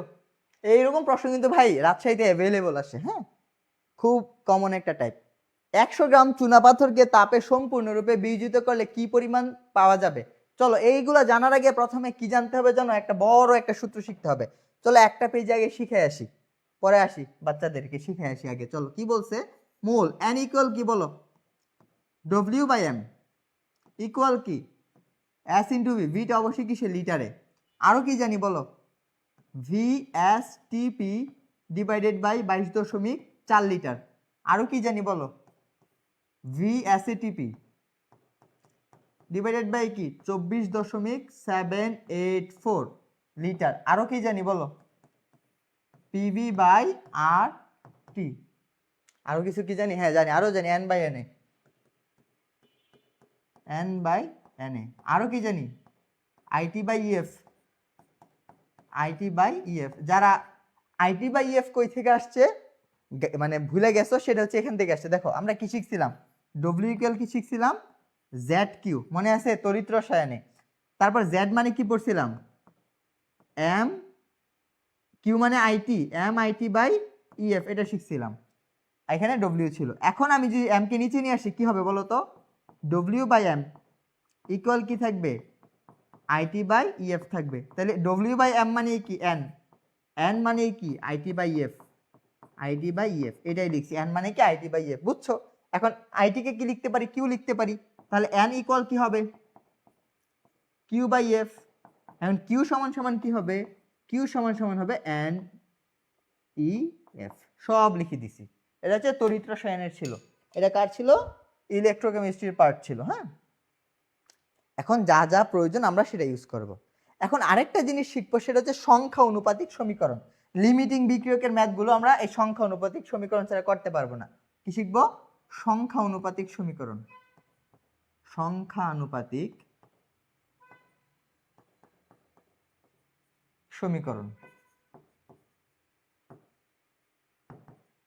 সংখ্যা অনুপাতিক সমীকরণ এগুলা হাজার হাজার বার করাইছি। ধরো একটা reaction A of A plus B of B বিক্রিয়া করে কি তৈরি করতেছে? C of C plus D of D। তাহলে এই বিক্রিয়ার জন্য আমার সংখ্যা অনুপাতিক সমীকরণটা কি হবে বলো? হবে n of A divided by A equal n of B divided by B equal n of C divided by C equal n of D divided by D। মানে সহগগুলো কি হয়ে যায়? ভাগ হয়ে যায়, তাই না? এ হচ্ছে সংখ্যা। আর এখানে n কি? এই n হচ্ছে এই বড় যে সমীকরণ পড়ছি, যখন যেটা প্রয়োজন হয় সেটা ইউজ করব। তাহলে একটা এক্সাম্পল ধরো, এটা নাইট্রোজেন প্লাস হাইড্রোজেন বিক্রিয়া করে ধরো অ্যামোনিয়া তৈরি করতেছে। তাহলে এই বিক্রিয়ার জন্য সংখ্যা অনুপাতিক সমীকরণ কি হবে? সংখ্যা অনুপাতিক সমীকরণ হবে n of nitrogen divided by 1 equal হবে n of hydrogen divided by 3 equal কি হবে? n of ammonia divided by 2। বুঝছো? আশা করি এই সমীকরণ জিনিসগুলো বুঝছো কেমনে তৈরি করে। এগুলো ম্যাথে অ্যাপ্লাই করবে এখন, পরে যেন ঝামেলা না হয়। ম্যাথ করার আগেই আমি হচ্ছে এটা বুঝাই নিছি। বুঝলাম? ওকে, চলো এবার সামনে আসি। বলছে চুনাপাথরকে তাপে বিয়োজিত করলে কি পরিমাণ চুন পাওয়া যাবে? চুনাপাথর কি? Calcium carbonate. ক্যালসিয়াম কার্বনেটকে বিয়োজিত করো, তাপ দাও, তাহলে কি হবে? Calcium oxide plus carbon die oxide উৎপন্ন হচ্ছে। তোমার এখানে প্রশ্ন সরাসরি চুন না বলে কিও বলতে পারে, অবশেষও বলতে পারে। এটা একটু খেয়াল রাখবা। চুনের পরিবর্তে কি বলতে পারে? অবশেষ। অবশেষ। এখন কি কিছু গাধা প্রশ্ন করবে, ভাই অবশেষ কেমনে চুন হয়? এই দেখ এখানে কার্বন ডাই অক্সাইড, এটা তো গ্যাস, এটা তো উড়ে চলে যাবে, তাহলে অবশেষ কে পড়ে থাকবে? চুনটাই পড়ে থাকবে। বুঝতে পারলা? তাহলে বলছে 100 গ্রাম থেকে কত রকম তৈরি হবে? ভাই এটা কি এটার আণবিক ভর, এর কত পার আণবিক ভর? 100। 100 গ্রাম থেকে কতটুক পাচ্ছি? বেকুব 56 গ্রাম। এটা আণবিক ভর কত? 56। একদম বাচ্চার প্রশ্ন দিয়েছিল, চোখে দেখে উত্তর করা উচিত। যদি ঘুরাই পেঁচাই দিত তখন ঝামেলা হইতে পারতো, কিন্তু রাজশাহীতে এইগুলো ঘুরাই পেঁচায় না, সরাসরি ছোট্ট ম্যাথ দিয়ে দেয়।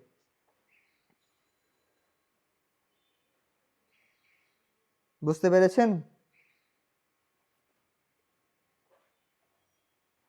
ওকে, সামনে আসো। 5% সোডিয়াম হাইড্রোক্সাইড দ্রবণের ঘনমাত্রা, এই শিখে আসছি পার্সেন্টেজ থাকলে ঘনমাত্রা কি? S ইকুয়াল কি 10x/m, 10x/m শিখে আসছি সব। 5 × 10 divided by m, sodium hydroxide 40, শেষ কাটা। উপরে থাকতেছে কত? থাকতেছে 5, 5/4 কত? 1.25, 1.25 এরকম কিছু কি আছে? 1.25 আছে তো, 1.25 বুঝলা? না বুঝার মতো কিছু বলি নেই। আচ্ছা, বলা আছে কার্বন ডাইঅক্সাইড প্লাস গ্রিগনার্ড বিকারক অ্যালকাইল ম্যাগনেসিয়াম হ্যালাইড ড্রাই ইথারের প্রেজেন্সে রিঅ্যাকশন করলে কি উৎপন্ন হয়? ওকে, ওয়াই বাড়ি করতে বলছে, এটা বুঝাই যাচ্ছে কি। দেখো তো ঘটনাটা কি। CO2 এটা প্লাস গ্রিগনার্ড রিয়েজেন্ট CH3Mgx, এটা কি হবে? নেগেটিভ, এই পার্টটা হবে পজিটিভ, তাই তো? এখন কার্বন ডাইঅক্সাইড কে এরকম লেখা যায় না, তাই তো? তাহলে ধরো ইলেকট্রনটা একটা অক্সিজেন নিয়ে গেছে, নেগেটিভ হবে, এটা পজিটিভ হবে, তাহলে এই নেগেটিভ পার্ট কোথায় অ্যাড হবে? পজিটিভের এখানে অ্যাড হবে। আর এই নেগেটিভ, এই পজিটিভ পার্ট কোথায় অ্যাড হবে? এই নেগেটিভের এখানে অ্যাড হবে। তাহলে কি তৈরি হচ্ছে দেখো, এখানে সি অ্যাড হচ্ছে কে? CH3, ওকে। তারপরে এখানে ডাবল বন্ড একটা অক্সিজেন আছে, তারপরে এখানে একটা সিঙ্গেল বন্ডে অক্সিজেন আছে, এখানে আসতেছে Mgx। তাহলে কি তৈরি হচ্ছে বলো তো? CH3 C ডবল বন্ড ও Mgx। এটা কই আছে দেখো তো, এই যে দেখো CH3 COO Mgx, পাইছো? গ্রিগনার্ড বিকারকের একটা মেকানিজম আসছে, এগুলো পড়াইছি সবকিছু ভাইয়ারা। ওকে, পরে আসো। জৈব যৌগে কার্বন কার্বন দ্বিবন্ধনের অবস্থান নির্ণয় করা হয় কোনটির সাহায্যে? ওজোনোলাইসিসের মাধ্যমে। কিসের মাধ্যমে? ওজোনোলাইসিসের মাধ্যমে। ওজোনোলাইসিসের মাধ্যমে হচ্ছে এটা শনাক্তকরণ করা হয়।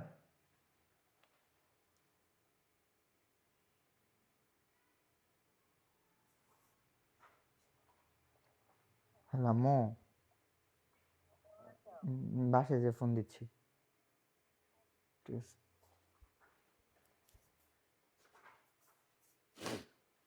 বুঝছো? ওজোনোলাইসিসের মাধ্যমে কিভাবে? একটা এক্সাম্পল দেখাই, এক্সাম্পল দেখে ভয় পাইও না, হ্যাঁ?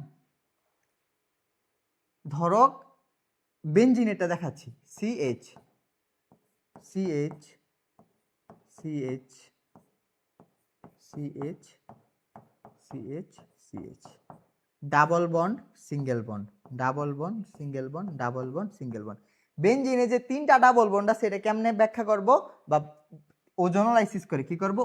ওজন অ্যাড করব, O3 অ্যাড করব বেনজিনের মধ্যে, একটা ওজোনাইট কমপ্লেক্স তৈরি হবে। তাহলে দেখো যেখানে যেখানে ডাবল বন্ড সেখানে ওজন অ্যাড হবে। তাহলে এইটুকু আবার লিখি, CH CH CH CH CH CH। এখানে সিঙ্গেল বন্ড ছিল, এটা থাক, ডাবল বন্ড ছিল না, সরি, ডাবল বন্ডে ওজন অ্যাড হবে। এখানে সিঙ্গেল বন্ড ছিল, এখানে সিঙ্গেল বন্ড ছিল, এখানে সিঙ্গেল বন্ড ছিল, সিঙ্গেল বন্ডগুলো দিয়ে দিলাম। ডাবল বন্ডের এখানে কে কে অ্যাড হবে? ওজন অ্যাড হবে। ওজন কেমনে অ্যাড হয় মনে আছে? O3 অ্যাড হবে, দুইটা অক্সিজেন বাইরে আর একটা অক্সিজেন ভিতরে অ্যাড হবে, তাই তো? আবার কিভাবে? এখানে একটা অক্সিজেন ভিতরে অ্যাড হবে আর দুইটা অক্সিজেন বাইরে অ্যাড হবে, ওজোনাইট কমপ্লেক্স। তাহলে এখানে কি হবে? একটা অক্সিজেন ভিতরে অ্যাড হবে আর দুইটা অক্সিজেন বাইরে অ্যাড হবে। বুঝতে পারলা? তারপরে কি যেন হয়? তারপরে কর্তন করতে হয়, কি কি দিতে হয়? জিঙ্ক এবং HCl দিতে হয়। জিঙ্ক এবং HCl দিলে কি হবে? কর্তনটা কেমন হবে লক্ষ্য করো ভাইয়া। এটা এইভাবে কর্তন হবে, এটা এভাবে কর্তন হবে, এটা এভাবে কর্তন হবে, এটা এভাবে কর্তন হবে। প্রত্যেক ক্ষেত্রে জিঙ্ক কি অক্সিজেন নিয়ে বাইর হয়ে যাবে, জিঙ্ক অক্সিজেন নিয়ে বাইর হয়ে যাবে। তাহলে জিঙ্ক অক্সাইড তৈরি করবে, জিঙ্ক অক্সাইড প্লাস এখানে কি তৈরি হচ্ছে দেখো তো? CHO বন্ড CHO, তাহলে CHO বন্ড CHO। এখানে আবার দেখো CHO bond CHO, CHO bond CHO, মানে তিনটা CHO। এটার নাম হচ্ছে গ্লাইকল। কি এটার নাম কি? সরি গ্লাইঅক্সাল। এটার নাম কি? গ্লাইঅক্সাল। তাহলে কি তৈরি হচ্ছে? গ্লাইঅক্সাল। তাহলে এখানে বোঝা যাচ্ছে কি 3টা ডাবল বন্ড ছিল। তাহলে ওজোনোলাইসিস বিক্রিয়ার মাধ্যমে দ্বিবন্ধনের অবস্থান নির্ণয় করা যায়। কিসের মাধ্যমে? ওজোনোলাইসিস এর মাধ্যমে। ওজোনোলাইসিস বিক্রিয়ার মাধ্যমে দ্বিবন্ধনের অবস্থান নির্ণয় করা যায়। আশা করি বুঝাইতে পারলাম। এটা কিন্তু বেনজিনের ওজোনোলাইসিস, এটা কিন্তু পরীক্ষায় আসে, বুঝছেন কি?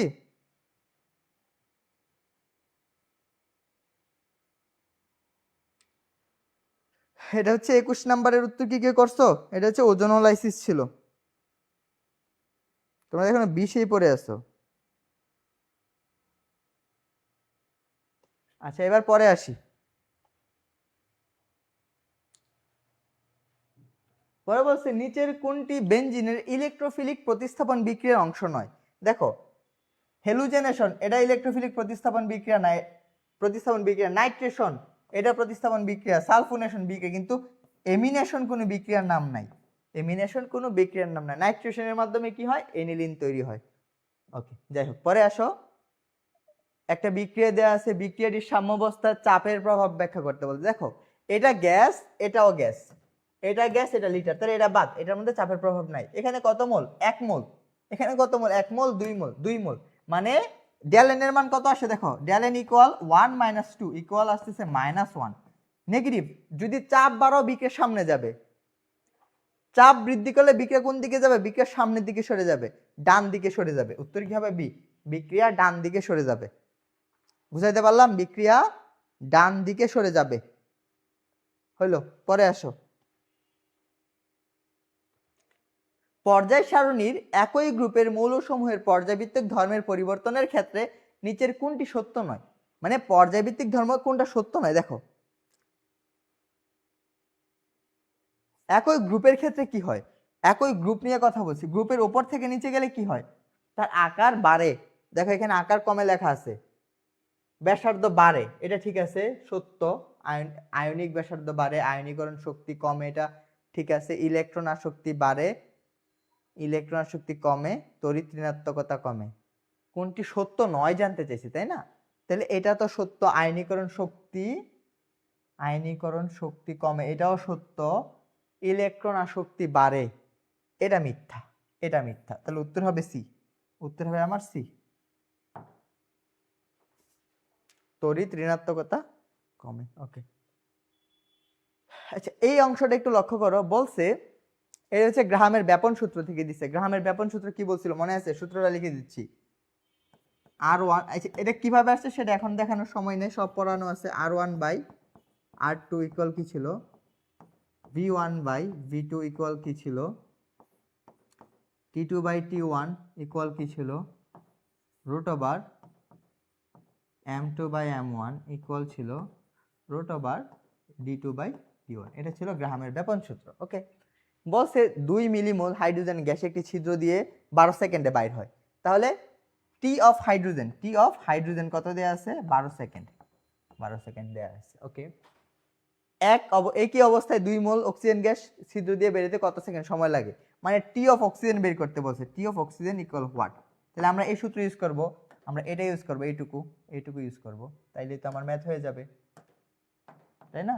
আমরা কি লিখতে পারি বলো তো? আমরা লিখতে পারি T of hydrogen divided by T of oxygen equal √M of hydrogen divided by M of oxygen. শেষ।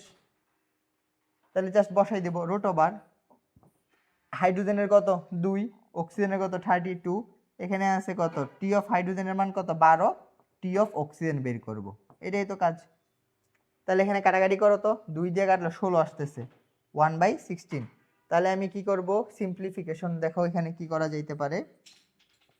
12/টি অফ অক্সিজেন ইকুয়াল এখানে থাকতেছে 1/4, বুঝছো? তাহলে 4 12 48, তাহলে টি অফ অক্সিজেন ইকুয়াল কত? 48 সেকেন্ড। 48 সেকেন্ড কই আছে? 48 সেকেন্ড। বুঝছেন? একদম সহজ কিন্তু। 48 সেকেন্ড হইল।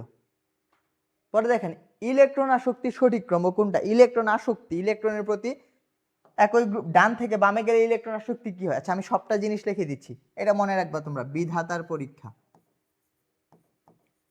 বিধাতার পরীক্ষা, বিধাতার পরীক্ষা।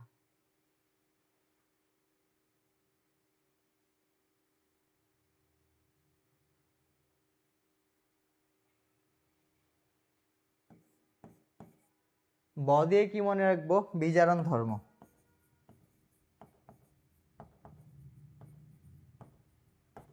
ধ দিয়ে মনে রাখবো ধাতব ধর্ম।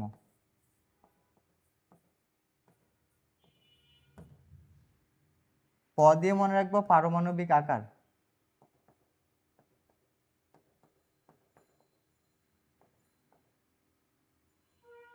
খ দিয়ে মনে রাখবো ক্ষার ধর্ম। বুঝছো? ক্ষার ধর্ম, ওকে। তাহলে এই জিনিসগুলো কি হয় জানো? এই জিনিস সবগুলো জিনিস বাম থেকে যদি ডানে যাও তাহলে কমে, আর ওপর থেকে যদি নিচে যাও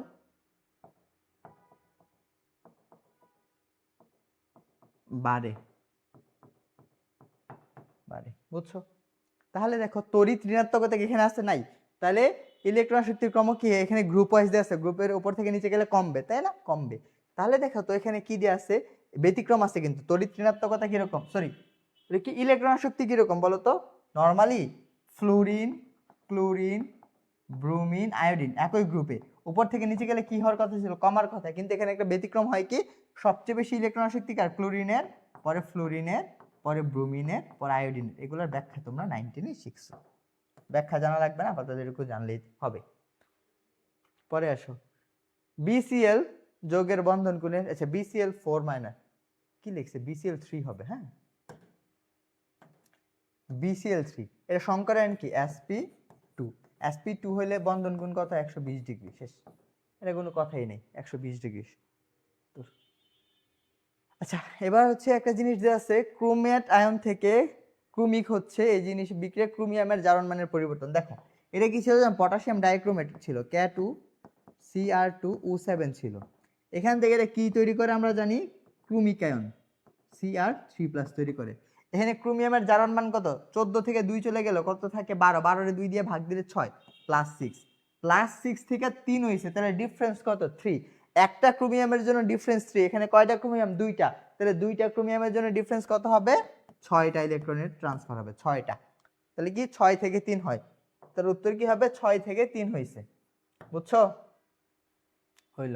পরে আসো, একটা ইলেকট্রন বিন্যাস দিয়েছে, এটার মৌলটা কি জানতে চাইছে। দেখো 4s 3d10 4p5, তাই তো? কত হচ্ছে দেখো তো? আর্গন হচ্ছে 18, 20, 30, 35, কার? ব্রোমিনের হচ্ছে 35, ব্রোমিনের হচ্ছে 35। শেষ। পরে দেখো নিচের কোনটি পানির স্থায়ী ক্ষরতার জন্য দায়ী নয়? দেখো স্থায়ী ক্ষরতা কারা করে আর অস্থায়ী ক্ষরতা কারা করে? আয়রন, ম্যাগনেসিয়াম, ক্যালসিয়াম, এই সকলগুলোর কার্বনেট, কার্বনেট অর বাইকার্বনেট,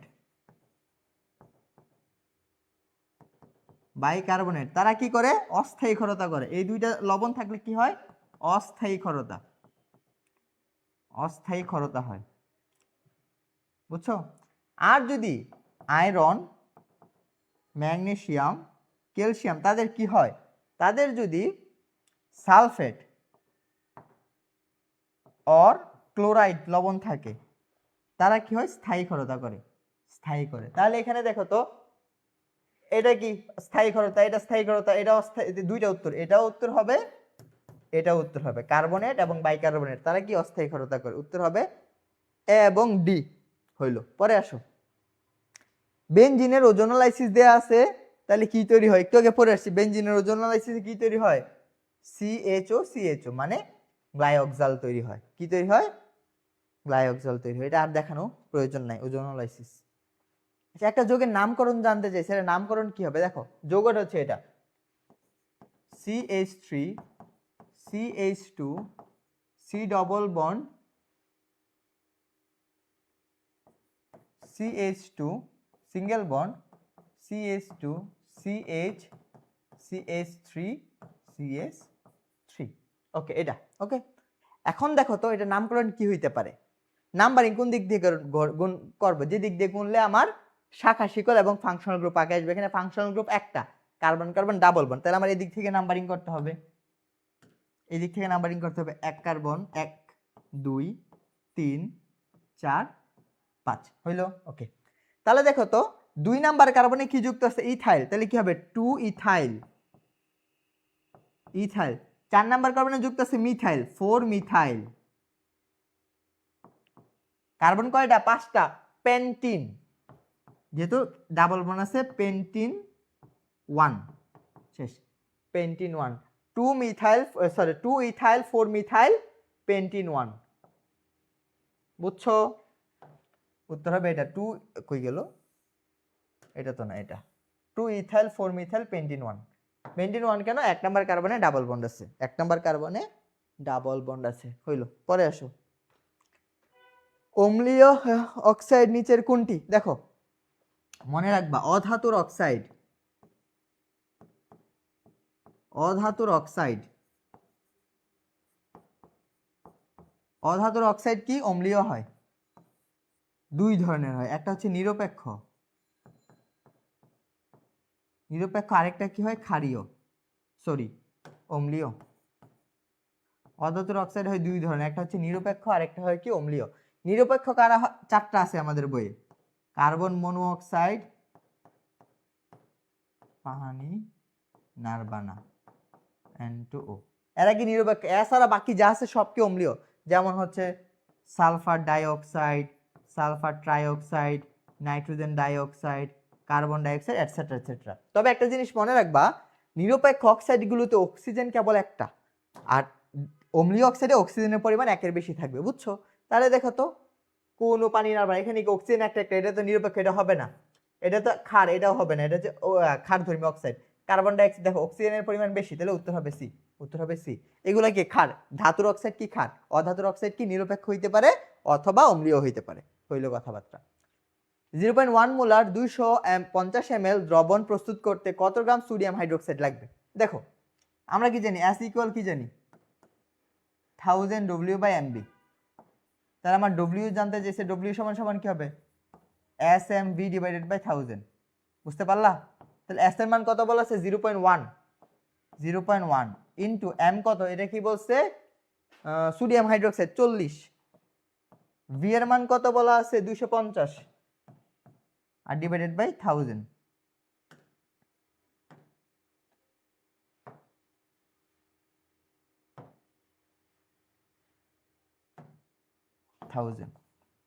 কাটাকাটি করো, 1 0 1 0 শেষ, আরেক 0 আরেক 0 শেষ, তারপরে আর কেমনে কাটবো, 5 দিয়ে কাটো, 5 দিয়ে কাটলে 2, 5 দিয়ে কাটলে 5, 5 2 দিয়ে কাটলে 2, কত হচ্ছে 5 2 10, 10 ইনটু 1 কত, 1 মোলার, 1 মোলার কত আসতেছে, উত্তর 1.00 বা 1 মোলার,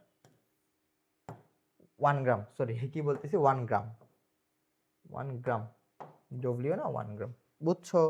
শেষ। পরে বলছে বেরিয়াম সালফেট সম্পৃক্ত দ্রবণে বেরিয়াম আয়নের ঘনমাত্রা দেওয়া আছে, বেরিয়াম সালফেটের দ্রাব্যতা গুণফল কত? তাহলে দেখো বেরিয়াম সালফেট কেমনে ভাঙে সেটা জানতে হবে। Barium 2 plus plus SO4 2 minus, এটা তাই তো। তাহলে এটা যদি S হয়, এটা কি S, এটাও S, তাহলে KSP কি S স্কয়ার। তাহলে ঘনমাত্রাটা দেয়া আছে কত, 4.0, 4.0 ইনটু 10 টু দি পাওয়ার কত দেয়া আছে, -5 দেয়া আছে। এটার স্কয়ার করলে কত হয় বলো, 16 ইনটু 10 টু দি পাওয়ার -10 হবে। এরকম কি আছে না, 1.6, তাহলে 1.6 করে দেই, 1.6 ইনটু 10 টু দি পাওয়ার কত হবে বলো, -9 হয়ে যাবে। উত্তর আসবে এটা 1.6 ইনটু 10 টু দি পাওয়ার -9, বুঝছো? একদম ইজি। আরেকটা যৌগের নামকরণ জানতে চাইছে, দেখো এটা নামকরণ কি হবে, আমি যৌগটা আবার লিখি, CH3 CH, এখানে আছে OH, এখানে আছে CH, এখানে আছে CHO, এখানে আছে CH3। নাম্বারিং কোন দিক দিয়ে হবে, এই দিক দিয়ে হবে, যেহেতু 1 নাম্বার যে দিক দিয়ে গুনলে আমি ফাংশনাল গ্রুপকে আগে পাবো, 1 2 3 4। দেখো 2 নাম্বার কার্বনে একটা মিথাইল গ্রুপ যুক্ত আছে, 3 নাম্বারে একটা হাইড্রোক্সিল যুক্ত আছে। এখন মিথাইল এবং হাইড্রোক্সিলের মধ্যে কে আগে আসবে সেটা হচ্ছে কথা। তাহলে অ্যালফাবেটিক্যাল অর্ডারে এম আগে না এইচ আগে, বলো এম আগে না এইচ আগে? আগে হচ্ছে আমার H, M N O P Q R S T, H আগে, তাই না? তাহলে আগে হাইড্রোক্সি লিখতে হবে। তাহলে কি লিখবো? 3 হাইড্রোক্সি 2 মিথাইল, মিথাইল যেহেতু কার্বন করে 4টা, বিউটানেল, বিউটানেল, বিউটানেল বা বিউটানেলডিহাইড। 3 হাইড্রোক্সি 2 মিথাইল বিউটানেলডিহাইড বা বিউটানেল। 3 হাইড্রোক্সি 2 মিথাইল বিউটানেল, এই যে 3 হাইড্রোক্সি 2 মিথাইল বিউটানেল। বুঝাতে পারলাম? আশা করি বুঝছেন। ওকে, পরে আসো। একটা দেয়া আছে কোষটির ক্যাথোডে কি বিক্রিয়া ঘটবে। ক্যাথোডে মনে রাখবা তড়িৎ বিশ্লেষণ কোষ, এটা তড়িৎ বিশ্লেষণ কোষ। এটার মধ্যে একটা হচ্ছে ধাতব, এই 2টা তড়িৎদ্বার দেয়া আছে, একটা তারের সাহায্যে ব্যাটারির সাথে যুক্ত আছে, পজিটিভ নেগেটিভ। ব্যাটারির ধনাত্মক প্রান্ত যার সাথে যুক্ত থাকে, যে তড়িৎদ্বারের সাথে, এটাকে বলা অ্যানোড। অ্যানোড, অ্যানোডে কি বিক্রিয়া ঘটবে? জারণ বিক্রিয়া। অ্যানোডে কি বিক্রিয়া ঘটবে? জারণ বিক্রিয়া ঘটবে। অন্যদিকে ঋণাত্মক প্রান্ত যার সাথে যুক্ত থাকে সেটাকে বলে ক্যাথোড। ক্যাথোডে কি বিক্রিয়া ঘটবে? বিজারণ বিক্রিয়া, বিজারণ বিক্রিয়া ঘটবে। ওকে, তাহলে ক্যাথোডে বিজারণ বিক্রিয়া, এটা কি দেখাচ্ছে? জারণ দেখাচ্ছে। এখানে কপারের কি বিজারণ দেখাচ্ছে, তাহলে বিজারণ বিক্রিয়াটা কি?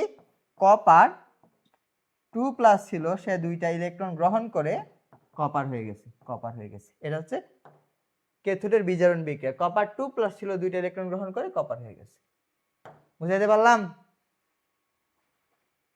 এটা বোর্ডের প্রশ্ন, বোর্ডে আসা প্রশ্ন এটা। আচ্ছা দেখো, অ্যামোনিয়াম আয়নের হাইড্রোজেন বন্ধন গুণ কত? দেখো অ্যামোনিয়াম NH4, NH4+, এটা সংকরায়ন কি? sp3।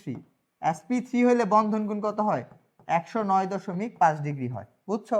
কিন্তু অ্যামোনিয়া NH3 ওর কিন্তু লোন পেয়ার ছিল, এর বন্ধন গুণ কত ছিল? 160 ডিগ্রি ছিল। প্যাচ লাগানো যাবে না কিন্তু, হ্যাঁ।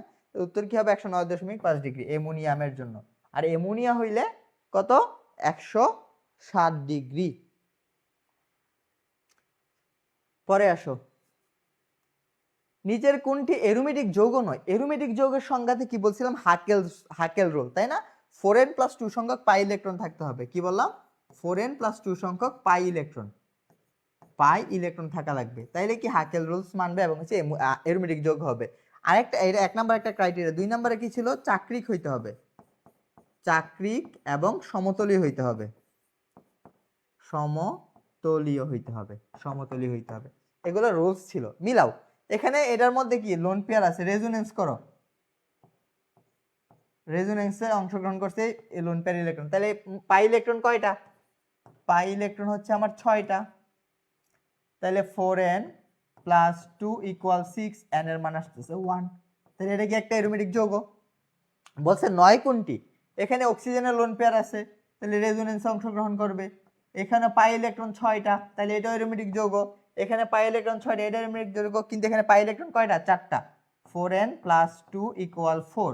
তাহলে n এর মান কত আসতেছে বাচ্চা? n এর মান আসতেছে 2/4, মানে 1/2, 1/2। n এর মান হাফ, n এর মান হাফ হইলে কি এটা অ্যারোমেটিক যৌগ না? এটা অ্যারোমেটিক যৌগ না। বুঝতে পারলা? হইলো, পরে আসো। বলছে একটা জিনিস দেয়া আছে 25 ডিগ্রি তাপমাত্রা। আচ্ছা, এখানে একটা সংজ্ঞা জানতে চাইছে। 25 ডিগ্রি সেন্টিগ্রেড টেম্পারেচারে 1 মোলার জিঙ্ক সালফেট দ্রবণে যদি এমন একটা তড়িৎদ্বার থাকে, সেটাকে কি বলে? প্রমাণ তড়িৎদ্বার।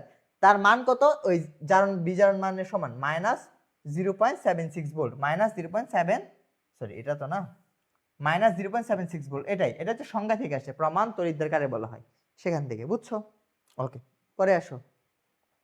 27 ডিগ্রি তাপমাত্রায় 300 ml পরিমাণ একটি গ্যাসকে একই চাপে রেখে +-7 তাপমাত্রায় নিয়ে আসা হলো, তার আয়তন কত ml?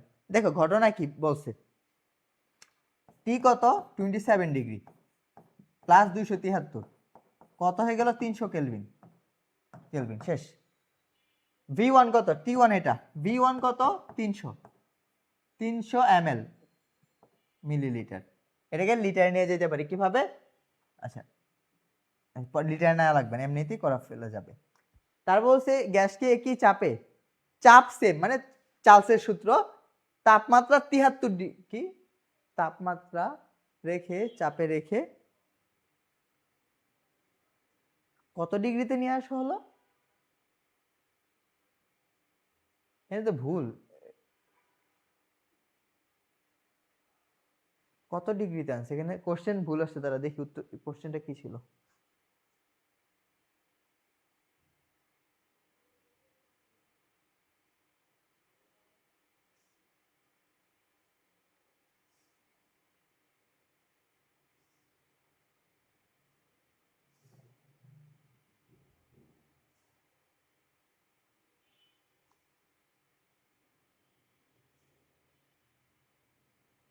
ষাট ডিগ্রি হবে, হ্যাঁ 7 ডিগ্রি, এটা 7 ডিগ্রি সেন্টিগ্রেড, 7 ডিগ্রি, হ্যাঁ 7 ডিগ্রিতে আনা হয়েছে। তাহলে T2 কত? 7 প্লাস 273, বুঝতে পারলা এটা? তাহলে আমার কি জানতে চাইছে? আয়তন। V2 কত? V2 গুলো হোয়াট? চার্লসের সূত্র, যেহেতু চাপ ফিক্স তাহলে চার্লসের সূত্র, চার্লসের সূত্র কি বলছে? V1/T1 equal V2/T2। আমার V2 বের করতে বলছে, V2 সমান সমান কি হবে? V1T2 divided by T1। V1 কত? 300 ইন্টু T2 কত? T2 হচ্ছে 280, ওকে। আর কত? 300 300 300 300 শেষ, 280 ml। আয়তন কত? 280 ml। কই? এই যে 280 ml, বুঝতে পারলা? 280 ml।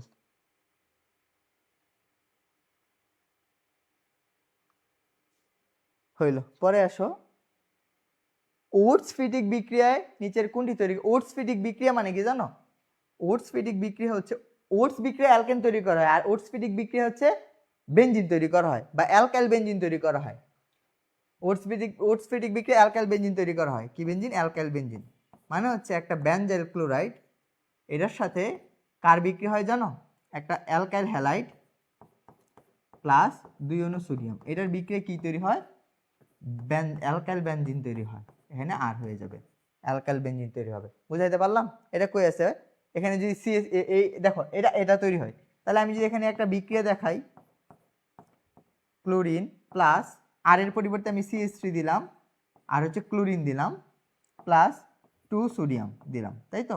তাহলে কি তৈরি হবে? দেখো তো, সোডিয়াম ক্লোরাইড দুইটা হবে, দুইটা সোডিয়াম ক্লোরাইড প্লাস হচ্ছে আমার টলুইন উৎপন্ন হয়ে যাবে। কি? Toluene CH3, alkyl benzene, toluene তৈরি হবে। তো উত্তর হবে এটা, C6H5Cl3। ওকে,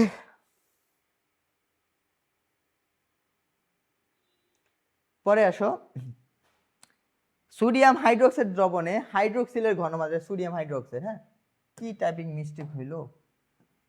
সোডিয়াম হাইড্রোক্সাইড দ্রবণে সোডিয়াম হাইড্রোক্সিলের ঘনমাত্রা এত দেয়া আছে, পিএইচ কত? দেখো হাইড্রোক্সিলের ঘনমাত্রা কত দেয়া আছে?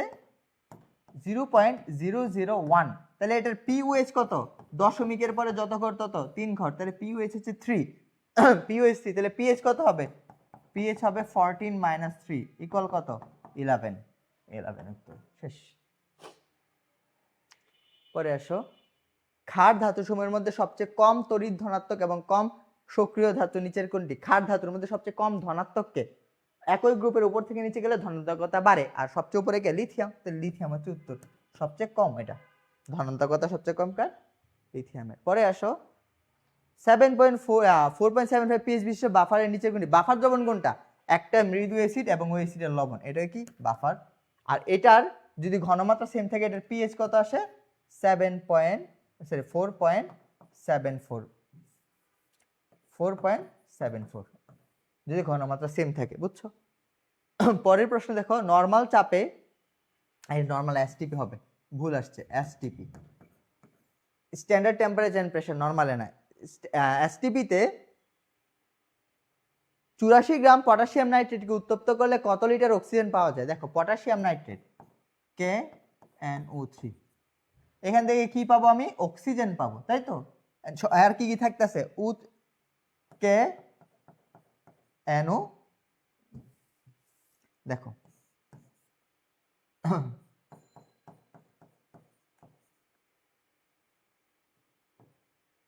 অক্সিজেন গ্যাস সমতা করো তাহলে কি হচ্ছে দেখো তো পটাশিয়াম একটা নাইট্রোজেন কয়টা আছে এখানে অক্সিজেন হচ্ছে দুইটা দুইটা চারটা হয়ে গেছে এখানে তিনটা তাহলে এখানে পটাশিয়াম একটা নাইট্রোজেন একটা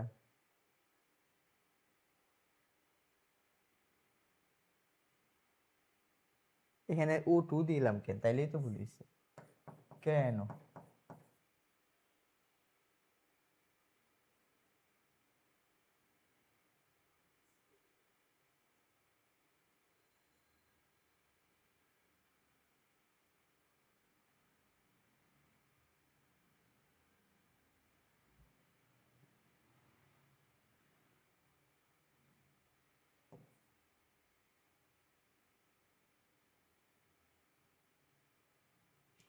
তাহলে দেখো আমি যদি এখানে 2 দেই কয়টা হয়ে যাচ্ছে অক্সিজেন 6টা হয়ে যাচ্ছে এখানে 2 দিলে মিলে গেছে শেষ এখন এই বিক্রিয়ার জন্য আমার সংখ্যানুপাতিক সমীকরণ বের করতে হবে এই বিক্রিয়ার জন্য আমার সংখ্যানুপাতিক সমীকরণ কি হবে n of KNO3 divided by 2 equal n of KNO2 divided by 2 equal n of O2 divided by 1 বুঝছো সংখ্যানুপাতিক সমীকরণ কিন্তু শিখে আসছি এখন আমার কাজ করতে হবে কারে কারে নিয়ে এটাকে নিয়ে আর হচ্ছে এটাকে নিয়ে আমার অক্সিজেন বের হবে কতটুকু সেটা জানতে চাইছে তো এখানে W দেয়া আছে তাহলে আমি n এর মান কি বসাবো বলো ভাইয়ারা n এর মান W/m বসাবো n এর মান কি বসাবো W/m ডিভাইডেড বাই 2 ইকুয়াল কি লিখবো এখানে কত লিটার জানতে চাইছে এসটিপি তে তাহলে কি বসাবো VSTP ডিভাইডেড বাই 22.4 বুঝছো তাহলে আমার বের করতে হবে VSTP এর মান কতক্ষণ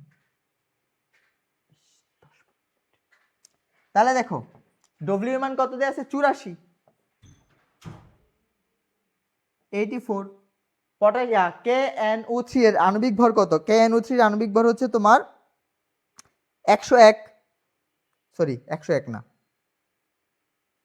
15.5 ওকে ইনটু 2 ইকুয়াল এখানে কি থাকতেছে VSTP 22.4 লিটার তাহলে এখানে যদি সিম্পলিফাই করো কি হবে বলো তো VSTP সমান সমান কি হবে VSTP সমান সমান হবে 84 ইনটু 22.4 ডিভাইডেড বাই 50.5 ইনটু 2 এখানে জাস্ট সিম্পলিফাই করো দেখো কি হয় দেখো এটাকে যদি অ্যাপ্রক্সিমেট ক্যালকুলেশন করি 22 দুগুণ 25 ধরি 25 দুগুণা 50 2 হবে 2 তো না 2 থেকে একটু বেশি 2 দিয়ে এটাকে কাটো কত হবে 4 2 আর 2 দিয়ে এটাকে কাটো কত হবে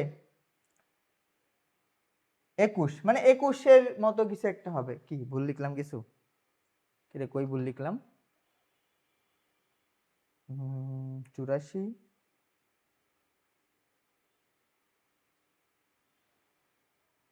84 গ্রাম না 84 গ্রাম পটাশিয়াম কত লিটার পাওয়া যাবে অক্সিজেন গ্যাস উৎপন্ন হবে অক্সিজেন 22.4 লিটার অপশনস ভুল আছে অপশন দেয়া নাই উত্তর হবে এটা 100% পরে আসো অম্লীয় এটা ময়ল হ্যাঁ অম্লীয় মাধ্যমে 6 গ্রাম আয়রনকে জারিত করতে কত গ্রাম পটাশিয়াম ডাইক্রোমেটের প্রয়োজন এই বিক্রিয়ার সমতাকৃত সমীকরণ কি বলতো Fe2+ ইকুইভ্যালেন্ট যদি আমি পটাশিয়াম ডাইক্রোমেট লিখতে চাই K2Cr2O7 কত মোল লাগে বলতো কত মোল লাগে কয় মোল আয়রন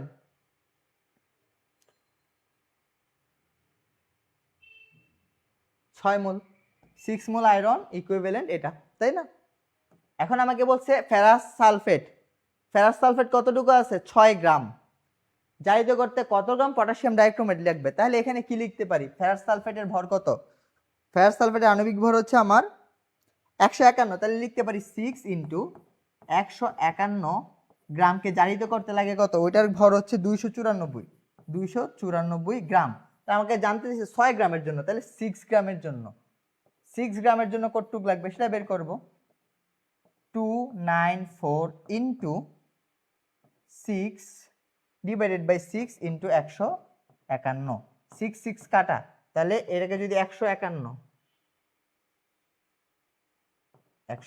হ্যাঁ, যদি 151 দিয়ে 294 এ কাটো, এটার মান আসবে কত? 1.9, 1.9 মানে 2 এর কাছাকাছি আর কি, 1.9 সামথিং, একটাই আছে 1.9 সামথিং, উত্তর এটা শেষ। পরে আসো, sp2 সংকরণ একটি কার্বন বন্ধন গঠন করে। sp2 সংকরণ দ্বারা একটি কার্বনের যে বন্ধন গঠন করে সেটা কি? sp2 মানে কার্বন কার্বন, sp2 কি হয়? ডাবল বন্ডের মধ্যে একটা সিগমা একটা পাই, কি যৌগই তো দেয় নাই। sp2 সংকরণ দ্বারা একটি কার্বন যে বন্ধন গঠন করে, অপশন এগুলো না, উত্তর এগুলো না, একটা সিগমা একটা পাই। আচ্ছা, একটা sp2 সংকরণ লিখি, ch2 ডাবল বন্ড ch2। দেখো সিগমা কয়টা? একটা। পাই কয়টা? একটা। সিগমা কয়টা? এখানে হচ্ছে দুইটা তিনটা, এখানে দুইটা পাঁচটা, তাহলে একটি সিগমা দেয়া নাই উত্তর, তাহলে কি হবে? একটা সিগমা একটা পাই, শেষ। আর কিছু কি আছে? দেখাই যাচ্ছে না এটা। বলছে টলুইন রে যদি ওজোনালাইসিস করি আমার কি হবে? প্রশ্নটা হচ্ছে এটা, টলুইন টলুইন টলুইনকে যদি আমি জারণ ঘটাই, কি করি? জারণ করি, কি তৈরি হবে বলো তো? বেনজোয়িক অ্যাসিড তৈরি হবে, সহজ কথা শেষ। টলুইনকে জারণ করলে বেনজোয়িক অ্যাসিড তৈরি হবে, শেষ। এটা প্রশ্নের উত্তর। তাহলে C6H5COOH এ হবে উত্তর। প্রশ্নটা দেখা যাচ্ছে না, এটাও দেখা যাচ্ছে না। আচ্ছা, নিচের সর্বাধিক প্যারাম্যাগনেটিক কোনটা? প্যারাম্যাগনেটিক কোনটা সর্বাধিক বলো তো? ম্যাঙ্গানিজ, কারণ সবচেয়ে বেশি বিজোড় ইলেকট্রন আছে এটার মধ্যে, বুঝছো? তাহলে মোটামুটি এগুলো থেকে প্রশ্ন হয়ে থাকে। যা যা পড়াইলাম ওগুলো যদি ভালো করে পড়ো, ইনশাল্লাহ আর কোনো ঝামেলা থাকবে না। কোনো প্রশ্ন থাকলে করতে পারো, না হলে ক্লাসটা হচ্ছে এখানে হচ্ছে সমাপ্ত করতে পারি। যদি কোনো প্রশ্ন থাকে জানাইতে পারো।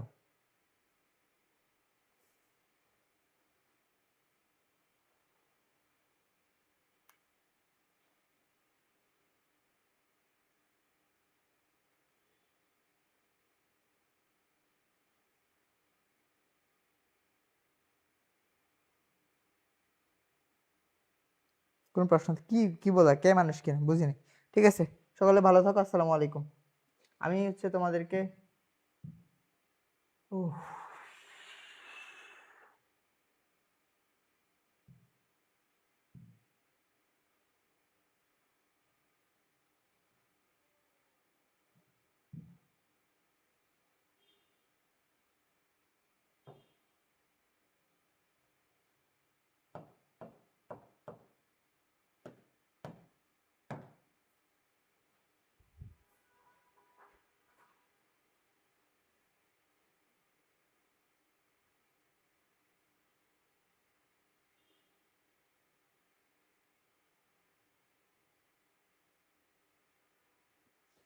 আসসালামু আলাইকুম। দাদু কেমন আছেন?